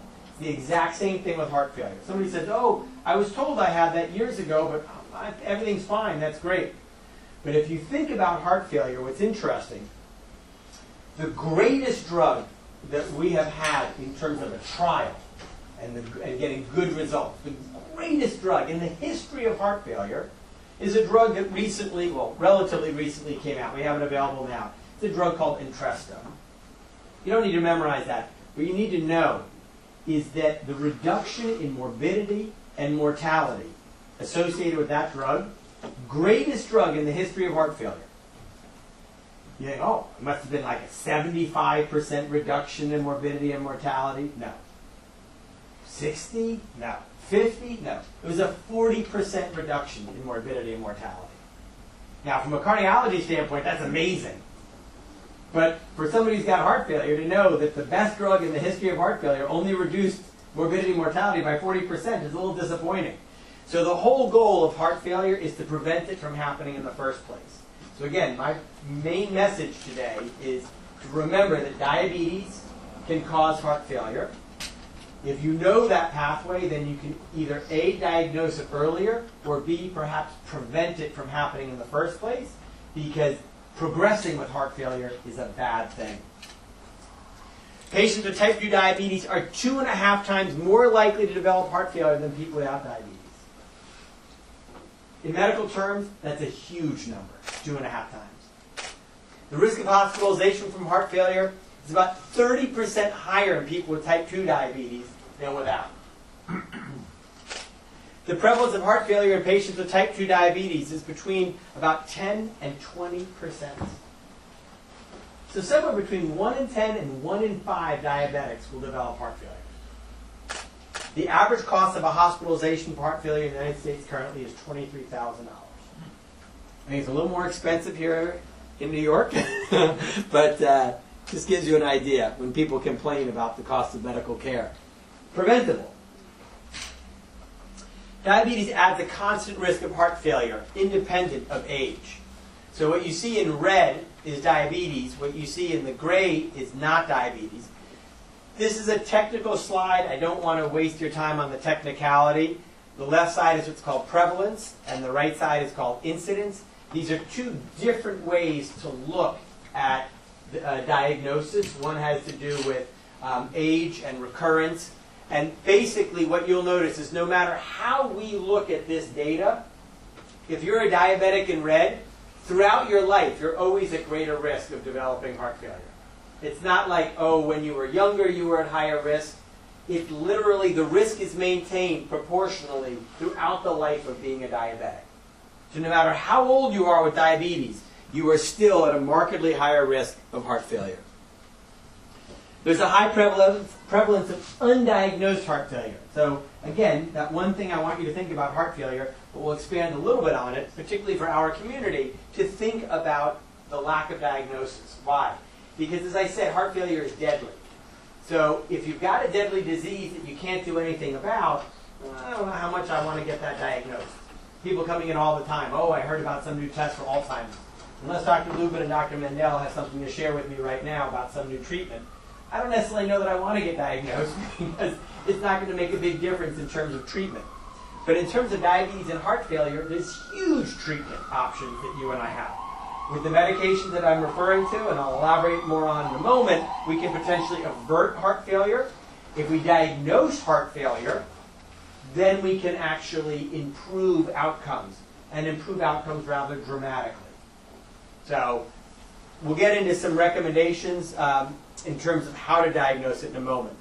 So patients with type 2 diabetes previously undiagnosed with heart failure. So they did a random screening of almost 600 patients with diabetes. They randomly collected them. This is a research project that was done at the Mayo Clinic. They randomly collected about 600 diabetics and found that almost 30% of them had undiagnosed heart failure. It wasn't like 5 or 10%. It was almost 30%. The higher prevalence of this previously unknown heart failure found in diabetics was associated with increasing age, female, body mass index of 30 or greater, shortness of breath, complaining of fatigue, or treated for hypertension. So any one of those 6 things was linked, and of course the more you had, the more likely you were to have it, with a diagnosis of heart failure in somebody who was not previously diagnosed. The presence of heart failure in people with type 2 diabetes is associated with an increased risk of death. So I think this slide kind of speaks for itself. Survival was significantly lower in people who developed heart failure compared with those without heart failure. So these are all diabetics on this slide. Diabetics without heart failure in gray, diabetics with heart failure in red. And just because you may not be able to see the numbers here, there were 70,000 people on that gray line on the top and 46,000 in the red line on the bottom. So this is over 100,000 people that were tracked for this type of data. So this is a very clear association. Now, I'm excited because in a heartbeat there's going to be a slide up there, but I'd like you to think about this for a moment. When I first started speaking, I said I was going to talk to you about diabetes and heart disease. And I said that diabetes is what we call a coronary artery disease equivalent. So I said, you know, it's associated almost with the same level of risk as somebody who's already had a heart attack or already had stroke or already had bypass. I'd like you to think of this in the following way. A diabetic person comes up to you and says, listen, Adam told me there are 5 cardiovascular conditions that I'm at risk for. I'd like to know which one I'm at greatest risk for. So the 5 conditions, in cardiology we call this MACE, major adverse cardiovascular events. Peripheral arterial disease, heart attack, stroke, congestive heart failure, and cardiovascular death. So I'm going to, in a moment, go over those 5 things with you. But here's the diabetic coming up to you saying, Adam makes a big deal about the heart and diabetes. Which of those 5 things am I most likely to face as a healthy diabetic? Not a diabetic who's already had something. This is a newly diagnosed healthy diabetic walks into your office and says, what am I most likely of those 5 things to have to deal with? So a couple of just basic terms in terms of the heart. So what do we mean by heart failure? Well, basically there's 2 types of architecture of the heart that can result in heart failure. One type is from a long period of damage to the heart muscle from a lack of blood. So people had a heart attack, they've got blocked arteries, they needed stents, they had bypass surgery, what we would call ischemic heart disease. So over time, the heart muscle doesn't get enough blood. Like anybody who doesn't get enough of what they want, they start to not behave well, they get weak and tired. So that's the common method. There's also a newer idea of heart failure, and it's what we call diastolic heart failure. This is a form of heart failure where the heart can squeeze well, but it doesn't relax well. If I were to give you some images in your mind, a couple of years ago, if we talked about heart failure, every doctor in the room would assume that you were talking about a heart that looked like a balloon that you inflated. Maybe you got it at the circus, brought it home, and a week later you untied it. It would never go back to its original shape. It would be kind of baggy and soft, and if you blew it up, it still would never go back to its original size. That's what we call systolic heart failure. The heart's not pumping well anymore. Diastolic heart failure is where the heart does not relax well. As a result of not relaxing well, it doesn't fill well. Well, you may remember, the heart fills from the lungs. So if the lungs cannot fill the heart well because it's not a warm, welcoming environment, it's gotten stiff, then the pressure is going to back up into the lungs. So interestingly enough, people can present with the same symptoms regardless of what type of heart failure they have. If their heart's not pumping well, that means the blood's not leaving the heart going back out to the body, so the traffic backs up into the lungs. If it's not filling well, the traffic also backs up into the lungs. So no matter what form of heart failure we're talking about, people can suffer the same way. They have comparable morbidity and comparable mortality as well. But you should be aware that we now talk about two types of heart failure. Systolic, which is a weak pump, or diastolic, which is impaired filling.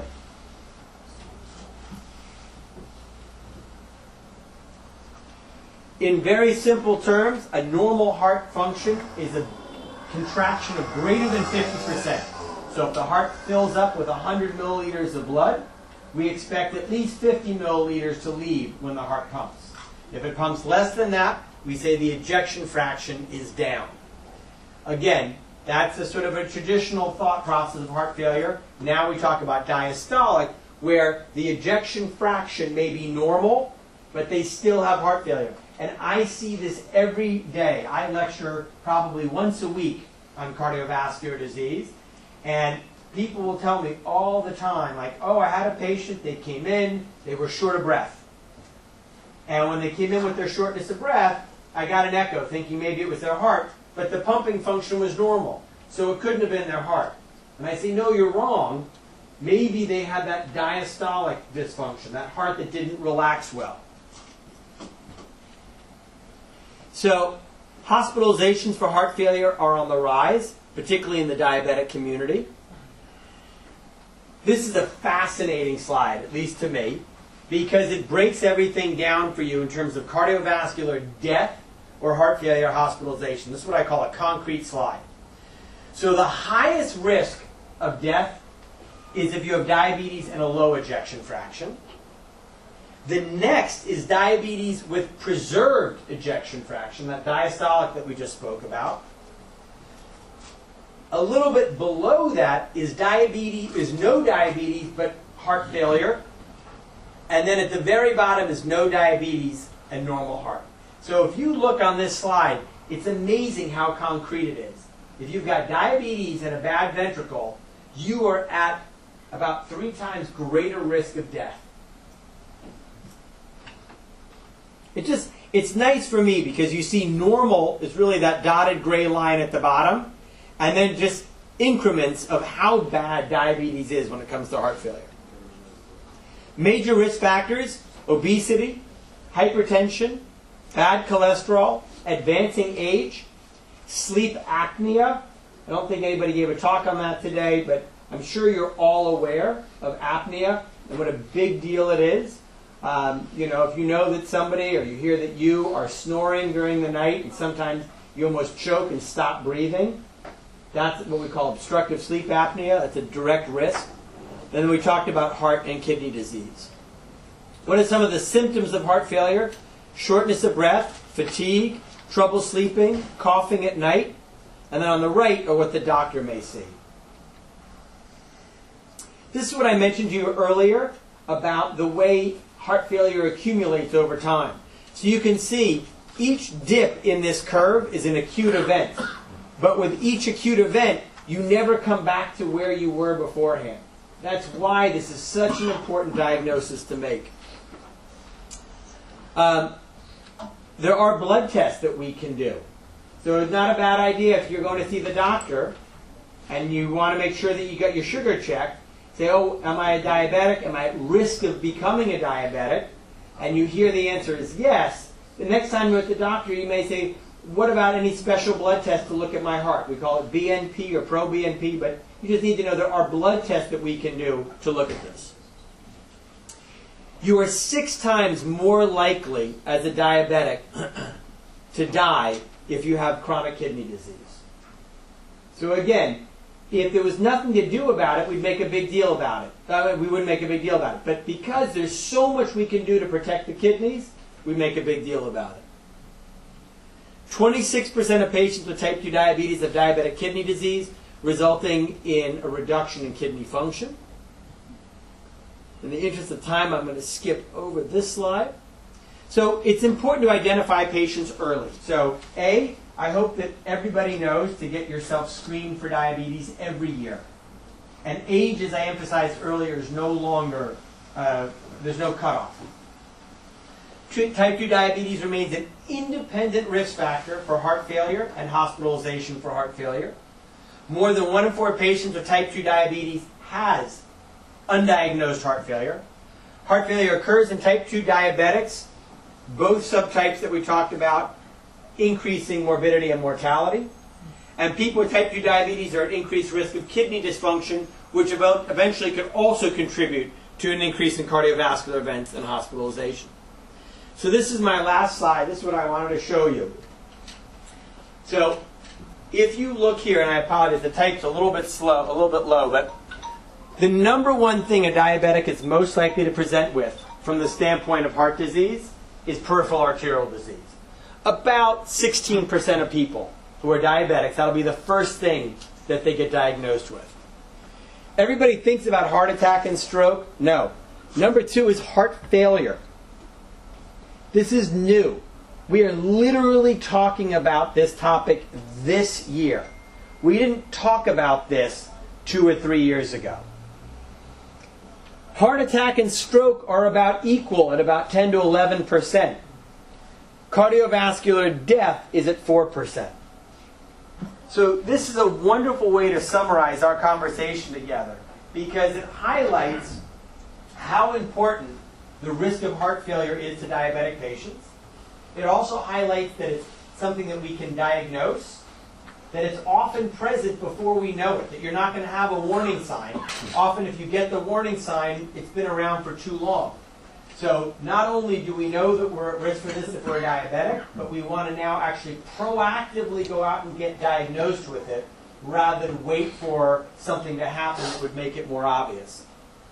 And, as I said, there are basically 2 brand new classes of treatment for diabetes. One, an injectable agent will have oral therapies. You'll see some of these advertised, Victoza, Ozempic, Trulicity, all of which not only treat diabetes, but also treat the heart. And then a bunch of other ones that you'll also see advertised, Jardiance, Farxiga, and you'll see commercials on television talking about cardiovascular disease and diabetes. So what makes tonight's discussion, at least for me, particularly cool to share with you, is all this knowledge around diabetes and heart failure, but also the knowledge around these new drug classes that have been out, by the way, for well over 5 years. It's not, we always joke in medicine, tested on the Europeans, and then bring it to the U.S. They've been tested on the Europeans for many, many, many years, and now they've been in the U.S. for about 5 years. And we're seeing all the drugs in each of these classes consistently deliver the same message.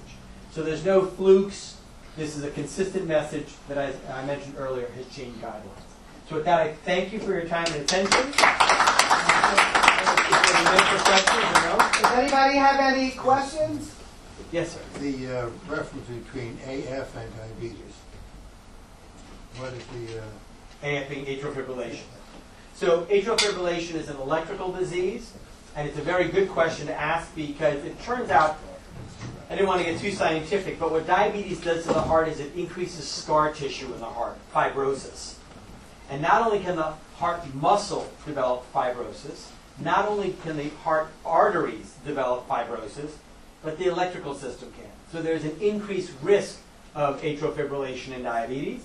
Unfortunately, as Dr. Lubin and Dr. Mandel may have mentioned, oftentimes the first time they ever see a patient with a stroke, they're the ones diagnosing atrial fibrillation. So what I would say in brief is yes, diabetes increases your risk for atrial fibrillation, and B, just like getting diagnosed with diabetes, you should make sure that at least once a year you get your electrocardiogram when you see your doctor. And also, you know, everybody has these new devices. Everybody's got their iPhones on the table. You can check your pulse on those. So we're getting a lot of patients coming in saying, Adam, Dr. Rosenbluth, I think something's wrong with my heart. I say, why? Well, I was doing my pulse on my iPhone, and it gave me a message. Or with my watch, it gave me a message. Or we're actually getting people coming to us with AFib, which is nice, because hopefully we get them before they have an event. But yes, you are at increased risk for it with diabetes. Thank you very, very much. I want to add to that, the good day, we could check your sugar with your iPhone too. Yes, that's true. We have a new thing that you can call Libra. Any connection with leaky heart valve with diabetes? Not specific. That is a different pathophysiology. So diabetics, if you looked up diabetes and valvular heart disease, you'd see more. But it's because a lot of valvular heart disease comes from heart attacks and heart failure. But if you're speaking specifically about valvular heart disease, no, there's no difference. Yes, sir. Isn't there also like a really awesome medication that if you have AFib that it reduces your likelihood of getting a stroke? There are a lot of new medicines out there for that. They are blood thinners. And we used to just have one called Coumadin or warfarin. We now have a group of new drugs that work differently, ultimately with the same goal in mind. And they dramatically reduce the risk of having a stroke. We even have, some people can't take blood thinners. Right. Because they have problems with bleeding in their stomach or they're at risk of bleeding for other reasons. And we now even have a way of closing that part of the heart where the strokes happen. So there are a lot of things we can do for those people. Okay, well, time is short. We have another wonderful presentation. So we'll hold any questions later on. Thank you very much. Thank you, Dr. Rosenbluth. No, it's my privilege. Thank you. Sorry if I ran over there. No, I get excited about it. Come in the camera on. Simcha.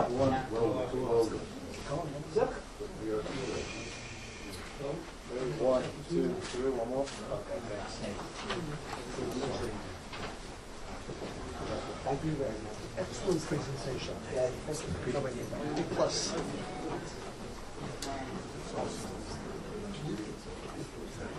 Good evening. I'm Rabbi Tzvanya Krieger, member of the Chaplaincy Commission of the Igud. It's my pleasure to introduce to you Rabbi Richard Weiss, MD, who is also the Marad Asra of the Young Israel at Hillcrest.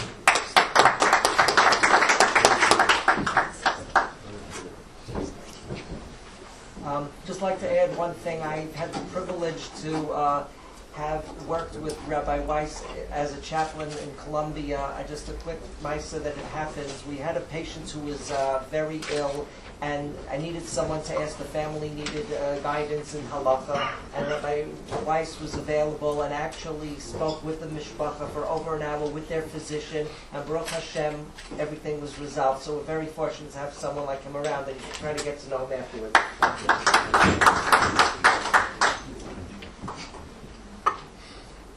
Thank you very much, Rabbi Krieger. Everything was fine until I billed them.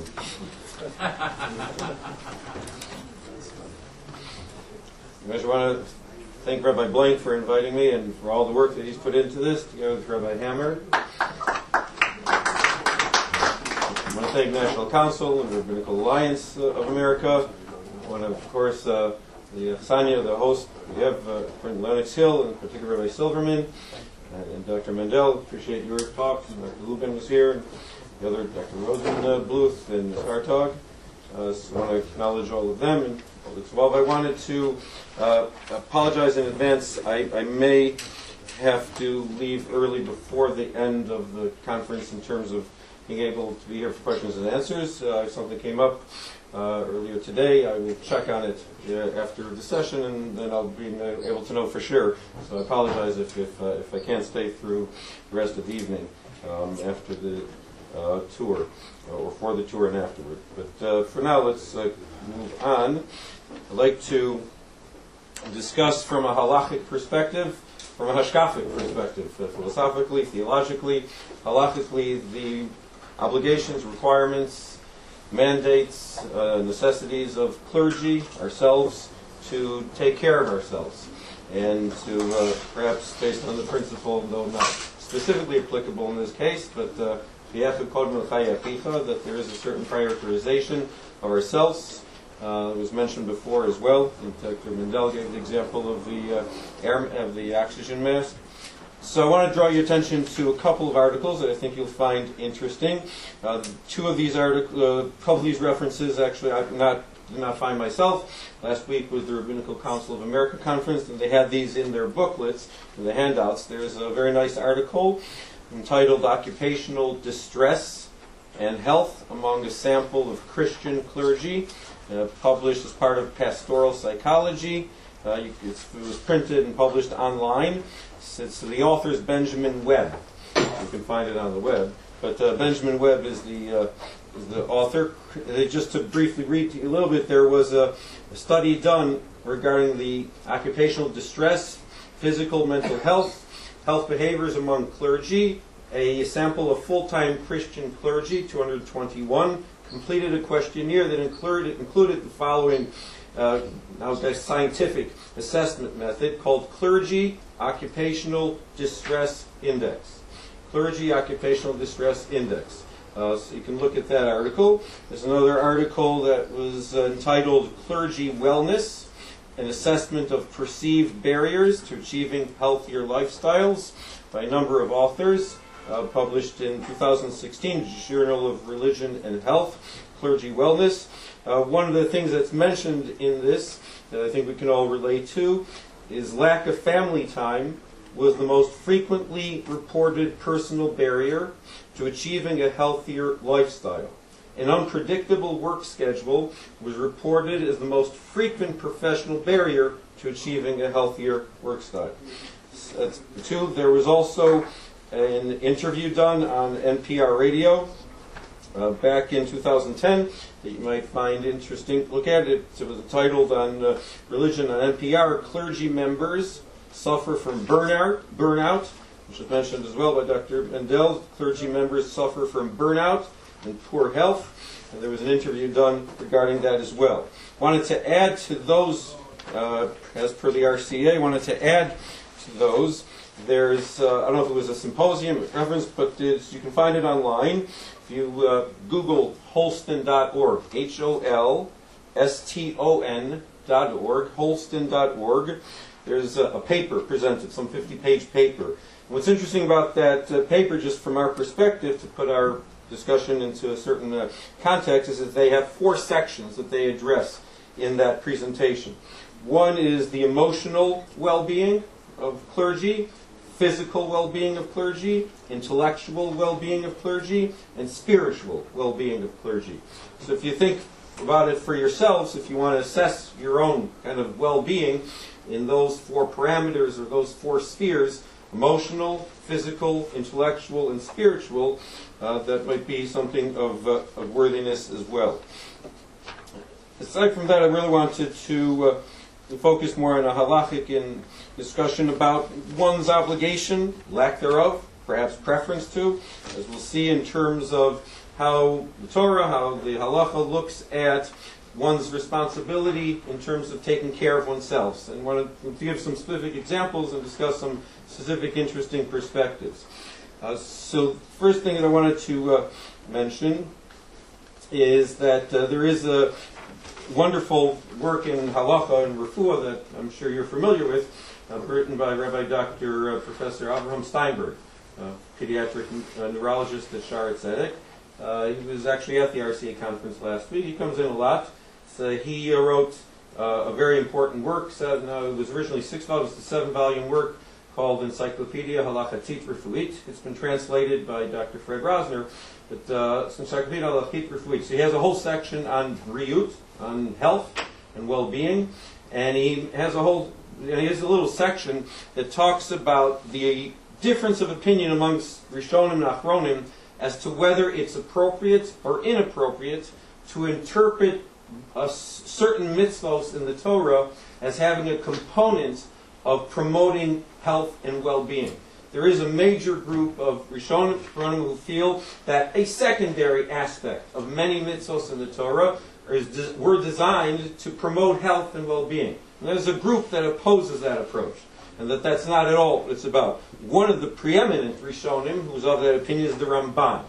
The Ramban has a work in the Kisvei HaRamban. One of his smaller works is like essay section called Torah Hashem Temima. In Torah Hashem Temima, the Ramban has a discussion about a number of mitzvos and how he feels that each of these mitzvos has a secondary health benefit that was incorporated into God's divine and infinite wisdom in terms of why he commanded us these mitzvos. So whether they be positive mitzvos, aseh, whether they be negative mitzvos, lo aseh. So he gives examples and some of the medical implications of it. The Ramban was a physician, as you know, as was the Rambam, as was the Sforno. The Rambam was a physician, as you know, historically, because his brother was supporting him, and then his brother perished at sea in business, and then he became a physician because he had to make a living, which is why most physicians go into it, to make a living, but not anymore, because you can't really make a living in medicine. That's why I went into the rabbinate. So the Ramban has a discussion of the Torah Me'ira Seinaim B'Sod HaTolada, in terms of giving birth and in terms of generations.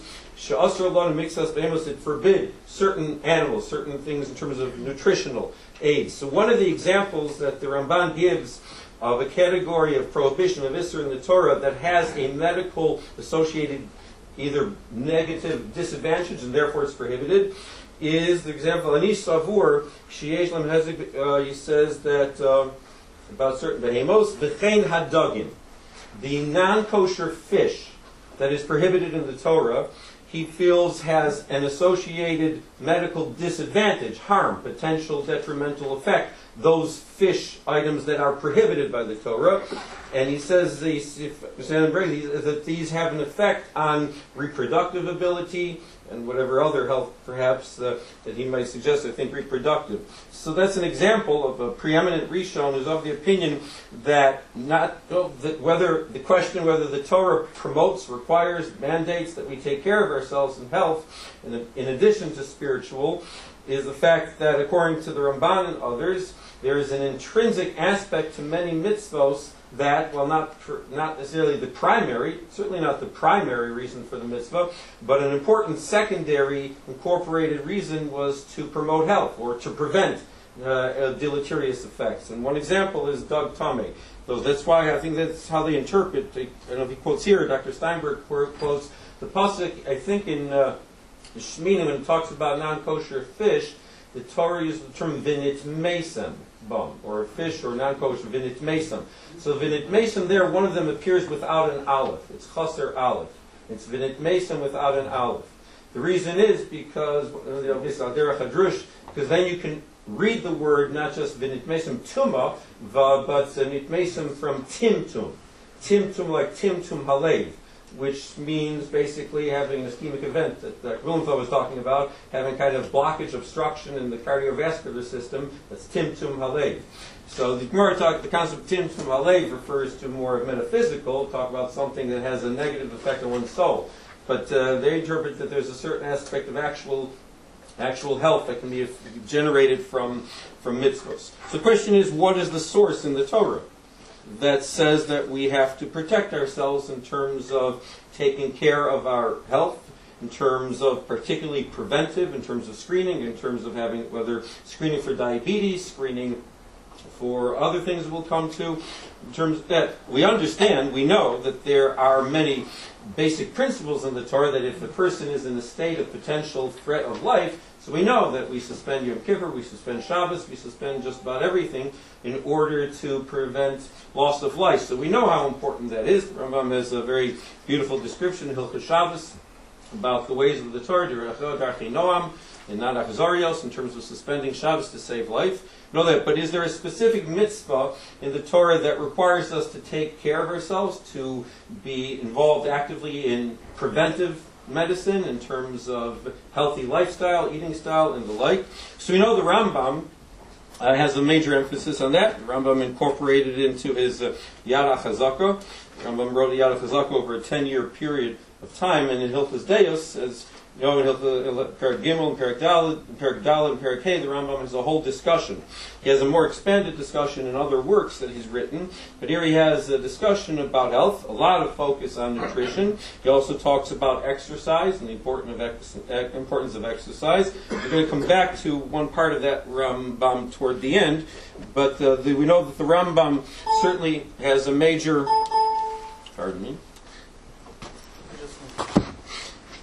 The Rambam has a major focus in terms of his own incorporation into his halachic work of health. The question is, what is the mitzvah, what is not? So we generally assume that the source of the mitzvah of taking care of one's health and self-care is based on two psukim, both in Parshas V'Eschanan. The pasuk says, "Raki shomer lecha, u'shmor nafshecha me'od," and "V'nishmartem od l'nafsho seichem." So that's, in fact, the Rambam quotes that in Hilchos Rotzeach. The Rambam quotes that source. You should protect yourself. Protect yourselves very, very much. And then you should be very careful and diligent about protecting yourselves. So if you look at the Torah Tamima there in the Perek Dalet, in the 4th chapter of Sefer Devarim, Deuteronomy, the psukim there, so the Torah Tamima has a discussion. He quotes the Marsha. Marsha Maseches Brachos says that these psukim have nothing to do with taking care of one's health. These psukim have to do with not forgetting the Torah, Pentishkachas Hadvarim. There's nothing to do with physical. All these psukim have to do with spiritual preservation. So how can one interpret these psukim as referring to a mandate to protect one's body? So he says, as Marsha says, they're not. It's perhaps a reference, an asmachta, but it's not a specific source. The problem is that the Rambam does quote these psukim. He specifically quotes these psukim. When the Rambam quotes the requirement to ensure that one's environment is safe from any kind of potential harm or danger, quotes these psukim. The Rambam clearly does interpret these psukim in a way that is a reference to some kind of specific source in the Torah that requires us to take care of ourselves. The Kliyakar, excuse me.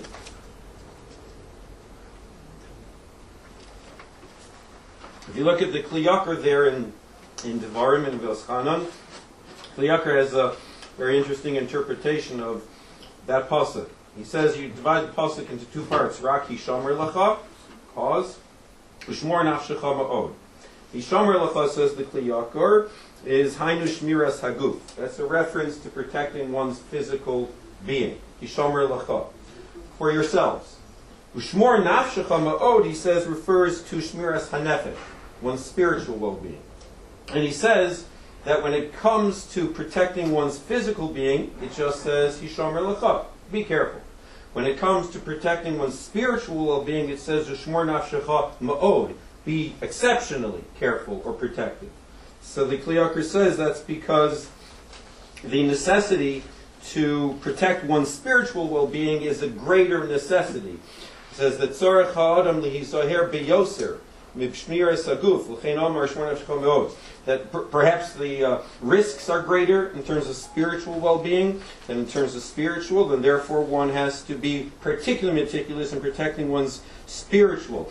But he clearly interprets the first part of the pasuk as referring to protecting one's physical. If you look at the Mishnah Brura at the end of Siman Kuf Nun Hey, where it talks about kind of the conclusion of one's morning practice when one is transitioning from shul and davening and learning to going out to to the workplace and the like. So the last comment that the Mishnah Berurah has in Siman Kuf Nun Hey in Sifkat Yud Aleph, mitzvah, he writes, it's a mitzvah. Doesn't define what the nature of the mitzvah is or the source of the mitzvah, but he just says, mitzvah lehanhig atzmo b'mida tova v'hanaga tova. A person should conduct himself, get a routine in terms of appropriate behavior and conduct, lishmor bri'uso, to protect one's health, kidei sheyeh bari, so that a person can be healthy, v'chazak, and strong, la'avodas habari yisala, for able to serve God. He doesn't quote a source. So the Shulchan Aruch, if you look in Choshen Mishpat, Siman Tov Chaf Zayin, and Sif Ches, Shlomo Mechaber writes the following. I think this is based on the Rambam. V'tchein kol michshol sheyesh bo sakonas nefashos, any kind of potential dangerous object, obstacle, or any kind of environmental danger. Mitzvah sasei lahasiro. There's a positive mitzvah, says the Mechaber, to remove it. U'lishamer menu, to be careful from it. U'lizaher b'davar yofish namer hishamer l'chosh mor nafshecho. So the Mechaber certainly, like the Rambam, is based on these psukim, hishamer l'chosh mor nafshecho ma'od, finding a base specific source in the Torah to prevent oneself. Come back to that in a moment. V'mlo heisir, and if a person did not remove these impediments or dangers, and which can come to sakana, then a person has negated a mitzvah saseh and violated losasim damim b'veisecha. So one could argue, therefore, just to pause for a moment, one could argue, therefore, that if one doesn't, let's say, have a routine annual physical, right, with routine cholesterol checks and blood glucose and whatever else, we'll come to a few specific examples shortly, that one is in violation of these mitzvahs aseh, one is in negation of these mitzvahs according to the Rambam. It's not just a mitzvah like a nice thing, not just recommended, it's not just some rule, but it's an actual neglect of a mitzvah. Does that necessarily apply to situations or behaviors that are not necessarily directly linked to life-threatening conditions? Just in terms of general health and welfare, whether certain activities, just in terms of general, if a person doesn't necessarily have any specific risk factors for heart disease. So is the requirement to exercise or be more careful with nutrition? Person has perfect cholesterol levels, person has perfect cholesterol levels, which mean not only they have a perfect low LDL level, the bad cholesterol, they have sometimes perhaps, according to certain, depending, might even be more important, they have an appropriately high enough level of HDL, the good cholesterol. But either way, so that person is at risk, they have to necessarily be so careful when it's not necessarily sakonas nefashos. So on a practical level, I'm not sure how much it makes a difference, because all of these things can potentially lead to life-threatening conditions, and life-threatening. The question is that they're not necessarily immediate. But what I'd like to answer, I'd like to pose a question and talk about a particular opinion and then answer that question. The question is, that many ask, is that if you look in the Sefer HaMitzvos, if you look at the Rambam, for example, his list of 613 mitzvos, nowhere does he actually quote a source or a mitzvah that there is an obligation to take care of oneself or promote one's health. He links it in Ziyad HaChazaka to Raki Shomer V'Nishmartem, but he doesn't actually list those as any one of those as a mitzvah in the Torah. So why does the Rambam not incorporate what he seems to consider to be Minat Torah, biblically mandated? He doesn't actually list it in the 613 mitzvahs. So that's a question that is discussed very interestingly in Sefer Binyan Av by one of the former Sephardic chief rabbis of Israel, Rabbi Leo Bakshi Doron, in his Sefer Binyan Av. So in Siman, in Chelek Aleph Siman Nun Aleph and Chelek Beis Siman Ayin Gimel, he has a discussion of this. I'd like to come back to his answer, which was how I'll conclude. But before that, as a segue to that, I wanted to share with you the following. In addition to Dr. Steinberg's wonderful work in Encyclopedia Lachatit Refuit, so the other source that I'm sure you're familiar with, which is a different style and different approach, and the two of them together are just kind of essential halachic, refuah, medical sources for rabbinic professionals. That is Nishmas Avram, or Nishmat Avram by Dr. Abraham Sofer Abraham, who's a retired internist from Shaare Zedek. So he wrote a number of svarim. Nishmat Avraham, his major work, going through all of Shulchan Aruch from Orachaim to the end of Choshen Mishpat, and any simon, any sif that has to do with something medical. Then he quotes all kinds of sources, and he quotes many specific personal opinions of Rosh Shlomo Zalman Auerbach, Rav Elyashiv, Rav Neuwirth, and all the likes. It's a very important work. So he has the following, and I didn't end up having the time. I was actually going to call him today. I have called him many times in the past to consult with him, because I wanted to ask him this question, because I'm going to take issue with something that he quotes. It's not necessarily his own opinion he's quoting. I wanted to try to get a better understanding of it. I didn't. So I'm just going to present the question that I have about it, an opinion. In Choshen Mishpat, in Siman Tov Chav Zayin, in that Siman talks about requirement to protect ourselves, he poses the following question. Ha'im yesh chiyuv la'adam bari. A person is otherwise healthy. Is that person obligated, halachically, libadek, to be tested, kidei limnoa, to prevent machalot, various diseases? So are you obligated to, let's say, have a colonoscopy? That's one of the examples that he gives. The recommendations are generally at the age of 50 to have a baseline colonoscopy, and then every 5-10 years, depending, colonoscopies. There are some recommendations that push it back to the age of 45. But I'm not going to ask people here, but if anyone here is 45 or 50 or older, and whether or not you've had your baseline colonoscopy or the appropriate follow-up colonoscopy, so the question here is, if you haven't, is that necessarily a violation of halacha? Or is it not? Or is it appropriate to prevent, or maybe it's whether testing for prostate, PSA testing, or cholesterol, or whatever it may be. One example. I'm giving you colonoscopy as an example. There are perhaps better ways to do colonoscopy. I don't know how, it's not that prevalent here yet. I think that the swallowable,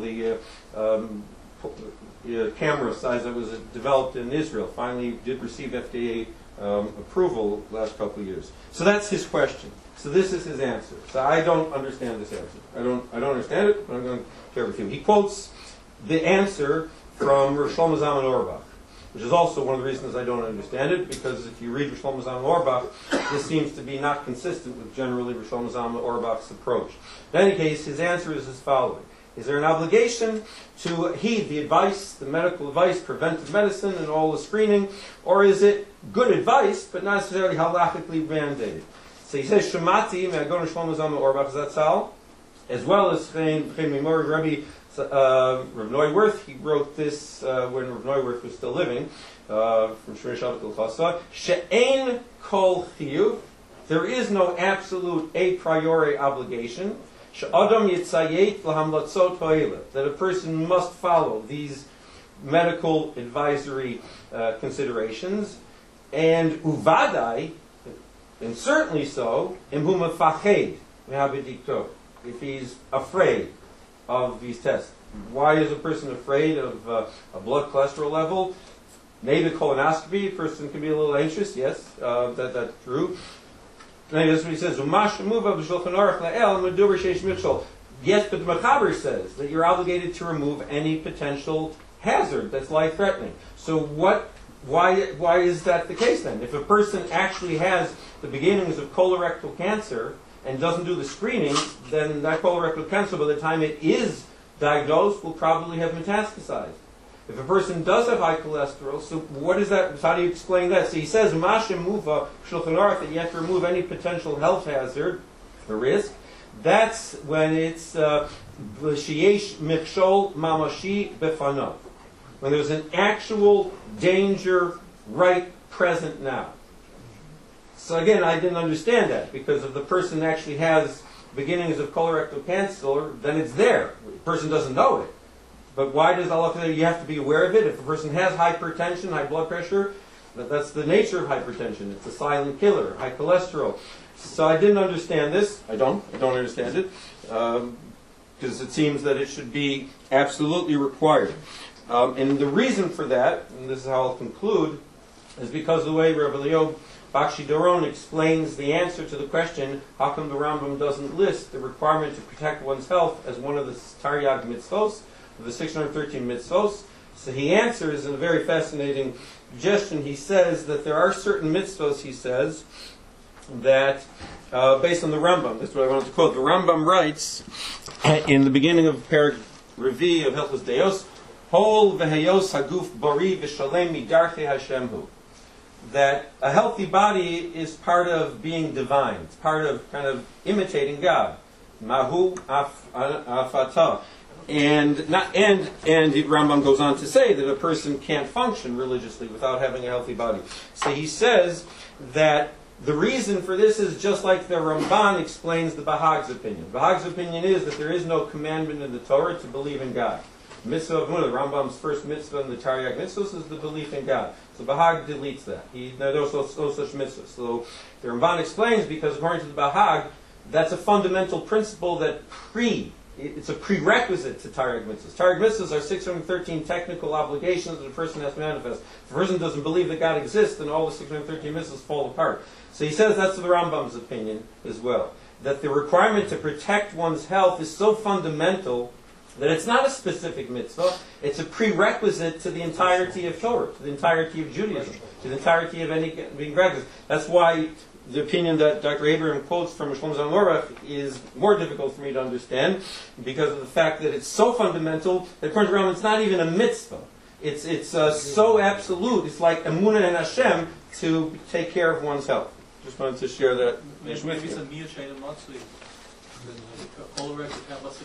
What are the numbers? What are the statistics of people who are not diagnosed at the age of 45? The specific 45 or at least 50, let's say whatever the specific recommendations are. But colorectal cancer is a very common cancer, and it's a very, very aggressive cancer if it's not caught early enough. So what the actual numbers, I don't know. Oh, I have a question. I thought you were answering that. But I don't think it makes a difference. The fact that it's not a real money, it's not a real obstacle. In other words, it's not a real. The guidelines were developed based on the incidence of colorectal cancer, and that's something that is potentially treatable and something that rampant. Just as would you tell a woman that she's not obligated to have pap smears on a regular basis because cervical cancer, whatever the incidence is. I don't know what the difference of incidence is, but these aren't not uncommon cancers that do kill. So if the potential is there to find them and identify them and there prevent them, then I don't know why that would not be required to do so. That which can't be, but can't identify every kind of disease, but that which is, seems to me. Yes. So I have a question. There's a recent presentation by Rabbi Weintraub who talked about areas of spiritual care and burnout, as well as good health for clergy. And his first two were spiritual self-assessment, and the other was peer and colloquial support. So could you address each of those to your colleagues, and what would you suggest in terms of, each of us, we need renewal. And how would you suggest each one of us, other than the obligation to take care of ourselves, how do we continue to do that? What was the first one? Spiritual and self-assessment and reassessment. And then peer? And peer and collegial support. Okay. I think some of that actually was touched upon. You may have even touched upon it before. In terms of, I remember one of my Rabbi from YU, Rabbi J. David Blythe, so he once mentioned something about that Rabbonis is not a profession for a nice Jewish boy. So, he's joking, of course. What? It's a calling, right. But part of it is that I think we all know that in terms of our own spiritual growth, Rabbonis can be a tremendous basis for more spiritual growth based on their interactions with people, like and opportunities. At the same time, it can also be an obstacle to our own personal learning, the like, and the necessity to kind of dedicate one's time in some way and allocate to having one's own learning, one's own independent learning and studying, I think is a very important thing as well in terms of one's own advancement in whatever avenue one can do so, whether learning oneself. One can connect that with the peer-peer by learning with a colleague, whether on phone or in person or wherever, having a chavrusa.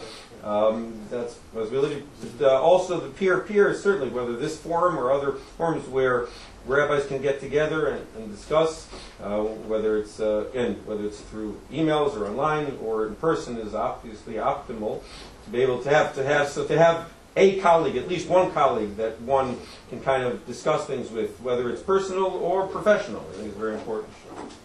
We have time for just 2 more questions. Anybody? Not, I'd like to thank Rabbi Dr. Weiss.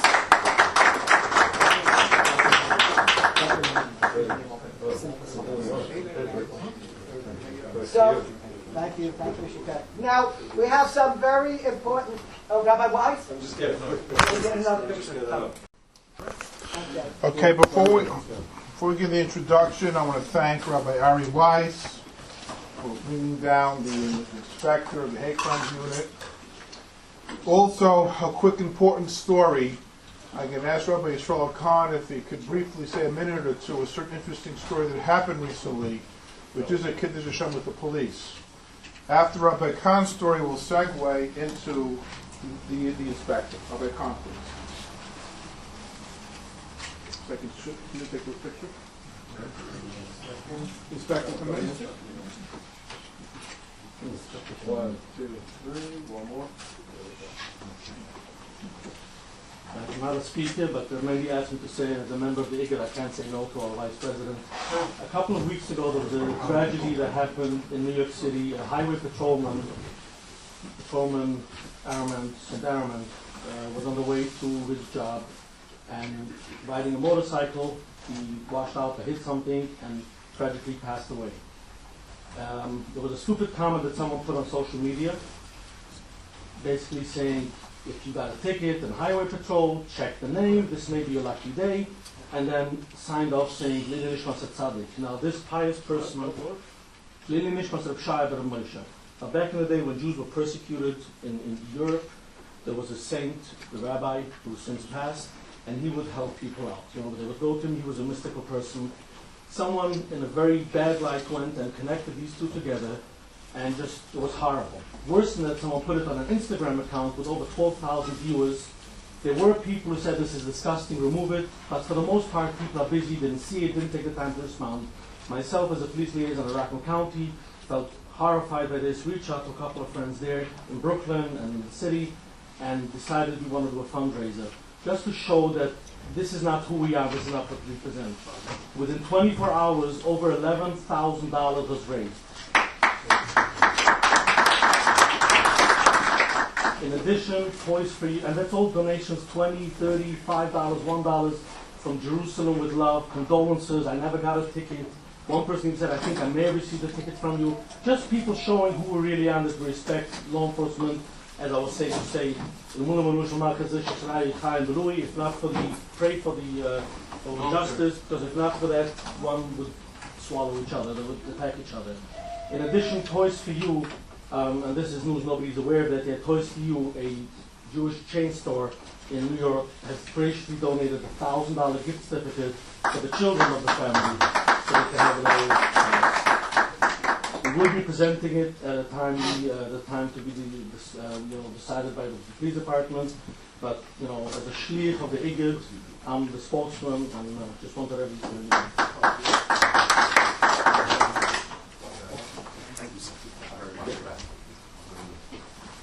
Thank you very much for having me here. I appreciate this. Take some pictures right away because it's 1,000 degrees in here and I'm losing a jacket and a tie in about 5 seconds. You may take whatever you want. So again, I appreciate being here, reading over the information that you guys have here. It seems like it's like a health bit of a seminar. I did not hear the last presenter, but I heard the presenter before that, and he scared me out in the hallway. Talking about heart disease and cardio, this and that. I'm sitting between him speaking about cardio issues, and in the conference room across the hall, they had a conference about gastric bypass surgery. So I think Ari brought me up some sort of intervention. You want me to sit down? You can tell me about my ill diet? Is that I think so. You need a cardiologist. I have a cardiologist, actually. He says I'm okay. So again, I do appreciate being here, and I do apologize, but the tie's got to get loose and the jacket's got to go. As Ari and Mendy know, I've been working since 8:30 this morning. We were at a press conference in Staten Island over a hate crime there. Anywhere. So, again, I apologize. I'm the commanding officer of the NYPD's Hate Crime Task Force. Very quickly about me, not to eat up my time. I have 24 years in the department. I have a little over 2 years in hate crimes. Before that, I did 5 years in Special Victims Division, which was the overhead command of hate crimes, doing sex abuse and child abuse work citywide with that. So that's why they found me to be the fit to move to hate crimes. I could talk about numbers. I have all my numbers with me. Please, if you have any questions, jump right in. I'd rather a conversation than just listen to me speak. I can do the numbers, but you all read the newspaper, right? Are hate crimes up? Yes, they are. We know that. Are hate crimes against the Jewish community up? Yes, they are. We know that. A large majority, I think last year, last year about 52 to 54% of all hate crimes in the city were against Jewish people. If you break it down, the fact that there are 10 different protected identity groups in the law, the fact that one identity group, one portion of one identity group, the religious identity group, compromised up 52% of it, that's a large piece. If you look at all my cases this year against the Jewish community, about 80% of them involved the drawing of a swastika. Now, earlier today, I didn't speak at the press conference I was at with them earlier, but one rabbi spoke about, thankfully it's only graffiti. Thankfully it's only criminal mischief. The incident in Staten Island, somebody spray painted. Sorry? Rabbi Katzman. I don't know if he's the one who said it, but it was Rabbi Katzman's facility there, yes. Somebody spray painted Synagogue of Satan on the wall, and they wrote SOS on another wall. But he said, thank God it's only criminal mischief. Thank God it's only property damage. When I got into this unit a little over 2 years ago, that's the first presentation I gave. I said, we don't use the word only in the hate crime task force. There's no such thing as only criminal mischief. That to me is no better than an assault, a robbery, a major incident. They're all the same. Hate crimes are hate crimes. So just tell you a little about what we do. It's a citywide unit. We turn out in the Lower East Side in the 7th Precinct. There's 25 people in the unit, including myself. I have right now about 19 investigators because I picked up 2 more yesterday. People say that's not enough. 19 investigators, a city of 8.6 million people, 360 hate crimes last year, that's not enough. If you break down that math, my detectives are handling about 1.5 cases a month. If you're dealing with a precinct detective squad because of robbery, a car broken into, or any other issue like that, you're dealing with a detective who handles probably 200 cases a year. Mine handled 20. Because of that, these guys are focused on exactly what they're doing. We have plenty of time to work that case to completion. A little about the Hate Crime Task Force. December 31st of next year will be the 40th anniversary of the creation of a hate crime unit in New York City. It used to be called the Bias Incident Investigation Unit when it started. Sometime in the late 90s, it switched over to be called the Hate Crime Unit. We are the largest dedicated hate crime unit in the world, in the country, and we are the second oldest because no matter how good the Yankees are doing right now, Boston still beat us to get the first hate crime unit. They had the first one before us, but we're still the largest. There are 18,000 law enforcement agencies in this country. 18,000. Somewhere between 6 and 8 of them, roundabout, have dedicated hate crime units. 6 or 8. Out of 18,000 have a unit that just does hate crimes. Everybody investigates hate crimes, every municipality does it, but it's lumped in with elder crime, or special victims, or some sort of major case unit. Ours are just the investigation of hate crimes. As I said, we work citywide. We have all 5 boroughs. We are responsible only for hate crimes. We work with almost too many people to mention. We work with federal partners, Department of Justice and the FBI. Work with state partners, the New York State Police, occasionally the New Jersey State Police. Work with our city partners, Mayor's Office, City Council, Commission for Human Rights. I don't want to leave anybody out. NYPD units. Of course, the whole gamut of NYPD units are at our beck and call, anything we need. People sometimes ask about our outreach. Sadly for you, our outreach is me. We are investigators. I run an investigative unit. Their job is, after incident, go out and investigate a case. Sir? Is there a profile of the average perpetrator? Is there Ooh. You're jumping into the end of my presentation early. Sorry. I'll maybe lose my train of thought of what I was talking about, but average perpetrator, ages 13 to 65. Probably looking at the bell curve, you're probably talking 20 to 35 is the hump of the bell curve. I started breaking it down recently because we never really focused on that until the past few months. Very roughly, 50% African American, 25% white, 25% Hispanic.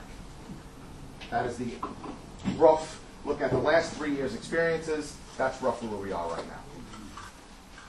I don't know where you were going with that. I think that's the information you wanted, but I'm going to segue into what everybody else thinks. Extremist groups and white supremacy. Are extremist groups and white supremacy rising in this country? Yes. Absolutely. Are there extremist groups and white supremacy movements in this city? Absolutely. In my 2 years plus there, in my 5 years previous experience working with them, I have one case right now dealing with an extremist group. Actually, in my 7 years, 2 cases dealing with an extremist group. 2. Our perpetrators, we cannot link anything to extremism or any kind of identity movement. These are usually 360 random individuals committing 360 random acts. They may do duplicate incidents, they may have patterns, they may put swastikas on various locations, so they've done more than one each, but we don't connect them to an extremist movement. Is that consistent with national statistics, do you know? I don't believe it is, no. From what I see, a lot of the publications put out by the ADL, no. We've seen, you see what's going on in the country. You see Pittsburgh, you see California, you see all these places. They're part of extremist movements. You look at Dylan Roof in South Carolina, where he went into the African American church and murdered 8 people. You look at those places, there are definitely more active, organized hate groups doing activity in those places. I mean, luckily it's not here. I say luckily it's not here, but sometimes I wish it was one group doing 360 crimes. This city has done an excellent job of stamping out drug crews and violent shooting gangs, and all this, they lump them together and they eliminate that entire group. You see takedowns every day with 20, 30 people in a takedown. I would love to do that. I can't. It's 360 random individuals. I can't just lump together and lock up the whole group, unfortunately. What about monitoring social media? You said that someone noticed the Carway shooter post something for 5 minutes before they notified law enforcement. It is, social media is a very rough gamut. The whole internet is a very rough gamut because watching it is almost impossible. It's such a vast dark web. Our intelligence division does that monitoring. I do work with the Anti-Defamation League, and I actually do a presentation on Thursday with their extremist expert. He does monitoring. Places like the ADL are good because they don't have the laws that we have restricting what we can do and what we can't do. We can't monitor certain things without a reason to do it. Private organizations can do whatever they want. Non-profits can do whatever they want. And we are in contact with groups like that. Hate speech is not a good enough reason to monitor? Well, we don't, not by us. Hate speech is a reason for our intelligence division to monitor. I don't work with them enough. If they get something, they contact me. For example, somebody from World Jewish Congress, Betty Ehrenberg, right? She emailed me that they found something. I think the guy's in Michigan, and he put up a rant. She notified me about it. I notified Intel about it. Intel went to the FBI, and the FBI said, "Yep, our Detroit field office is following him already." Well, thank you. That's great. That's all I wanted to hear. Somebody's watching it. But a lot of these social media sites and internet sites, they have search algorithms that look for words. Well, what are the words? What did the Pittsburgh shooter put on social media before he went into the synagogue? Do you remember his words? I'm going in. That was his post. I'm going in. No search engine is going to capture that and know what it means. If he said, I hate Jews, something would have caught it. If he said, I'm going to kill blank, something would have caught it. When you just post something like I'm going in, it's very hard to trace. What we need then is somebody who sees it to record it, and that usually works. And our Intel Division lead desk gets all those cases. How long does it take to act on if something's solid enough? Someone calls you, how long to hold my legs, depending on the severity of it. I mean, if somebody says I'm If you feel like shooting up it's Lenox Hill radical- on Tuesday, Yeah, I just well, it's going saw to be it. acted on faster. But if it's hate speech that's going on, I can't give you an estimate on how fast Leeds is going to take a case on it. Is anti-Israel hate speech also considered anti-Semitic? That gets rough, and then I'll segue into something else to explain that to you. Anti-Israel hate speech and anti-Semitic hate speech is legal. I don't have to like it, nor do you, but it is legal. It's protected by the Constitution. I could stand up here right now and talk about, I'm Italian and Polish, so I'll use me. I'll talk about how the Italians and the Polish people shouldn't be crossbreeding. They're the scourge of society. They've ruined New York City. I could do this for hours. And I could just ranting. I could use any obscenities I want, talking about what horrible people the Italian and Polish are. And I could do that all day long. And it's completely legal. Hate speech is legal. It's protected by the First Amendment. Acting on hate speech, and acting includes threatening on, acting on hate speech is where it goes into criminality. You need a true threat. You Italian, Polish guy, I'm going to kick your butt.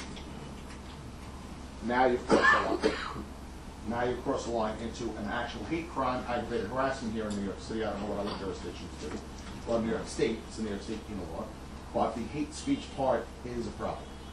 Because it's, if you follow, again, I keep referencing the ADL, they do a lot of work in collecting the information that they feed out to all of us. They report hate incidents. You'll see they don't use the word, they don't use the word hate crimes. Because they're hate incidents. That protected free speech is a hate incident. It's not nice. So they should report that it's anti-Semitic, it's anti-whatever they're preaching against, but it's not anti-Semitic. Okay, please, no more questions. I'm going to ask the inspector, is there anything that you'd like to share with us? We only have a few more minutes before our tour. Is there anything you'd like to share with us? And hold on, please, no more questions at this moment. Maybe 1 second. I'm going to go through all my stuff here. Okay, I'll do 2 things real quick. The NYPD takes hate crimes extremely seriously. That's why Mark is standing here tonight. I do get to be the face of this unit.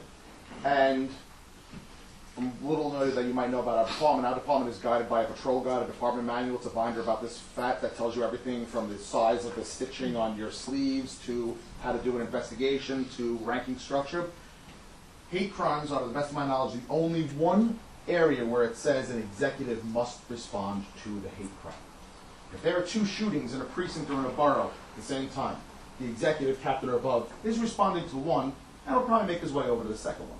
If there's robberies, he may respond to one and get a phone call on the other one. If there's 2 hate crimes in a precinct or a borough at one time, that executive is going to both. I don't care how long it takes him to get there. He's going to both. He's doing an investigation. This is something we don't want to let slip through the cracks of the patrol level. Let an investigator, let an executive evaluate this, and they report to me. They give me all the information. That's the first thing. Just to close then, and I'm going to stick around, so if anybody is free to talk, I've got all day. Recently under Commissioner O'Neill, under Chief Detectives Dermot Shea, I was able to start up a Twitter page. So I always look at it to make sure, at NYPD Hate Crimes, with an S. At NYPD Hate Crimes. You can follow that. CNN did an article on the Hate Crime Task Force. They published it on Sunday. I tweeted it out today. Lovely interview with me at my desk.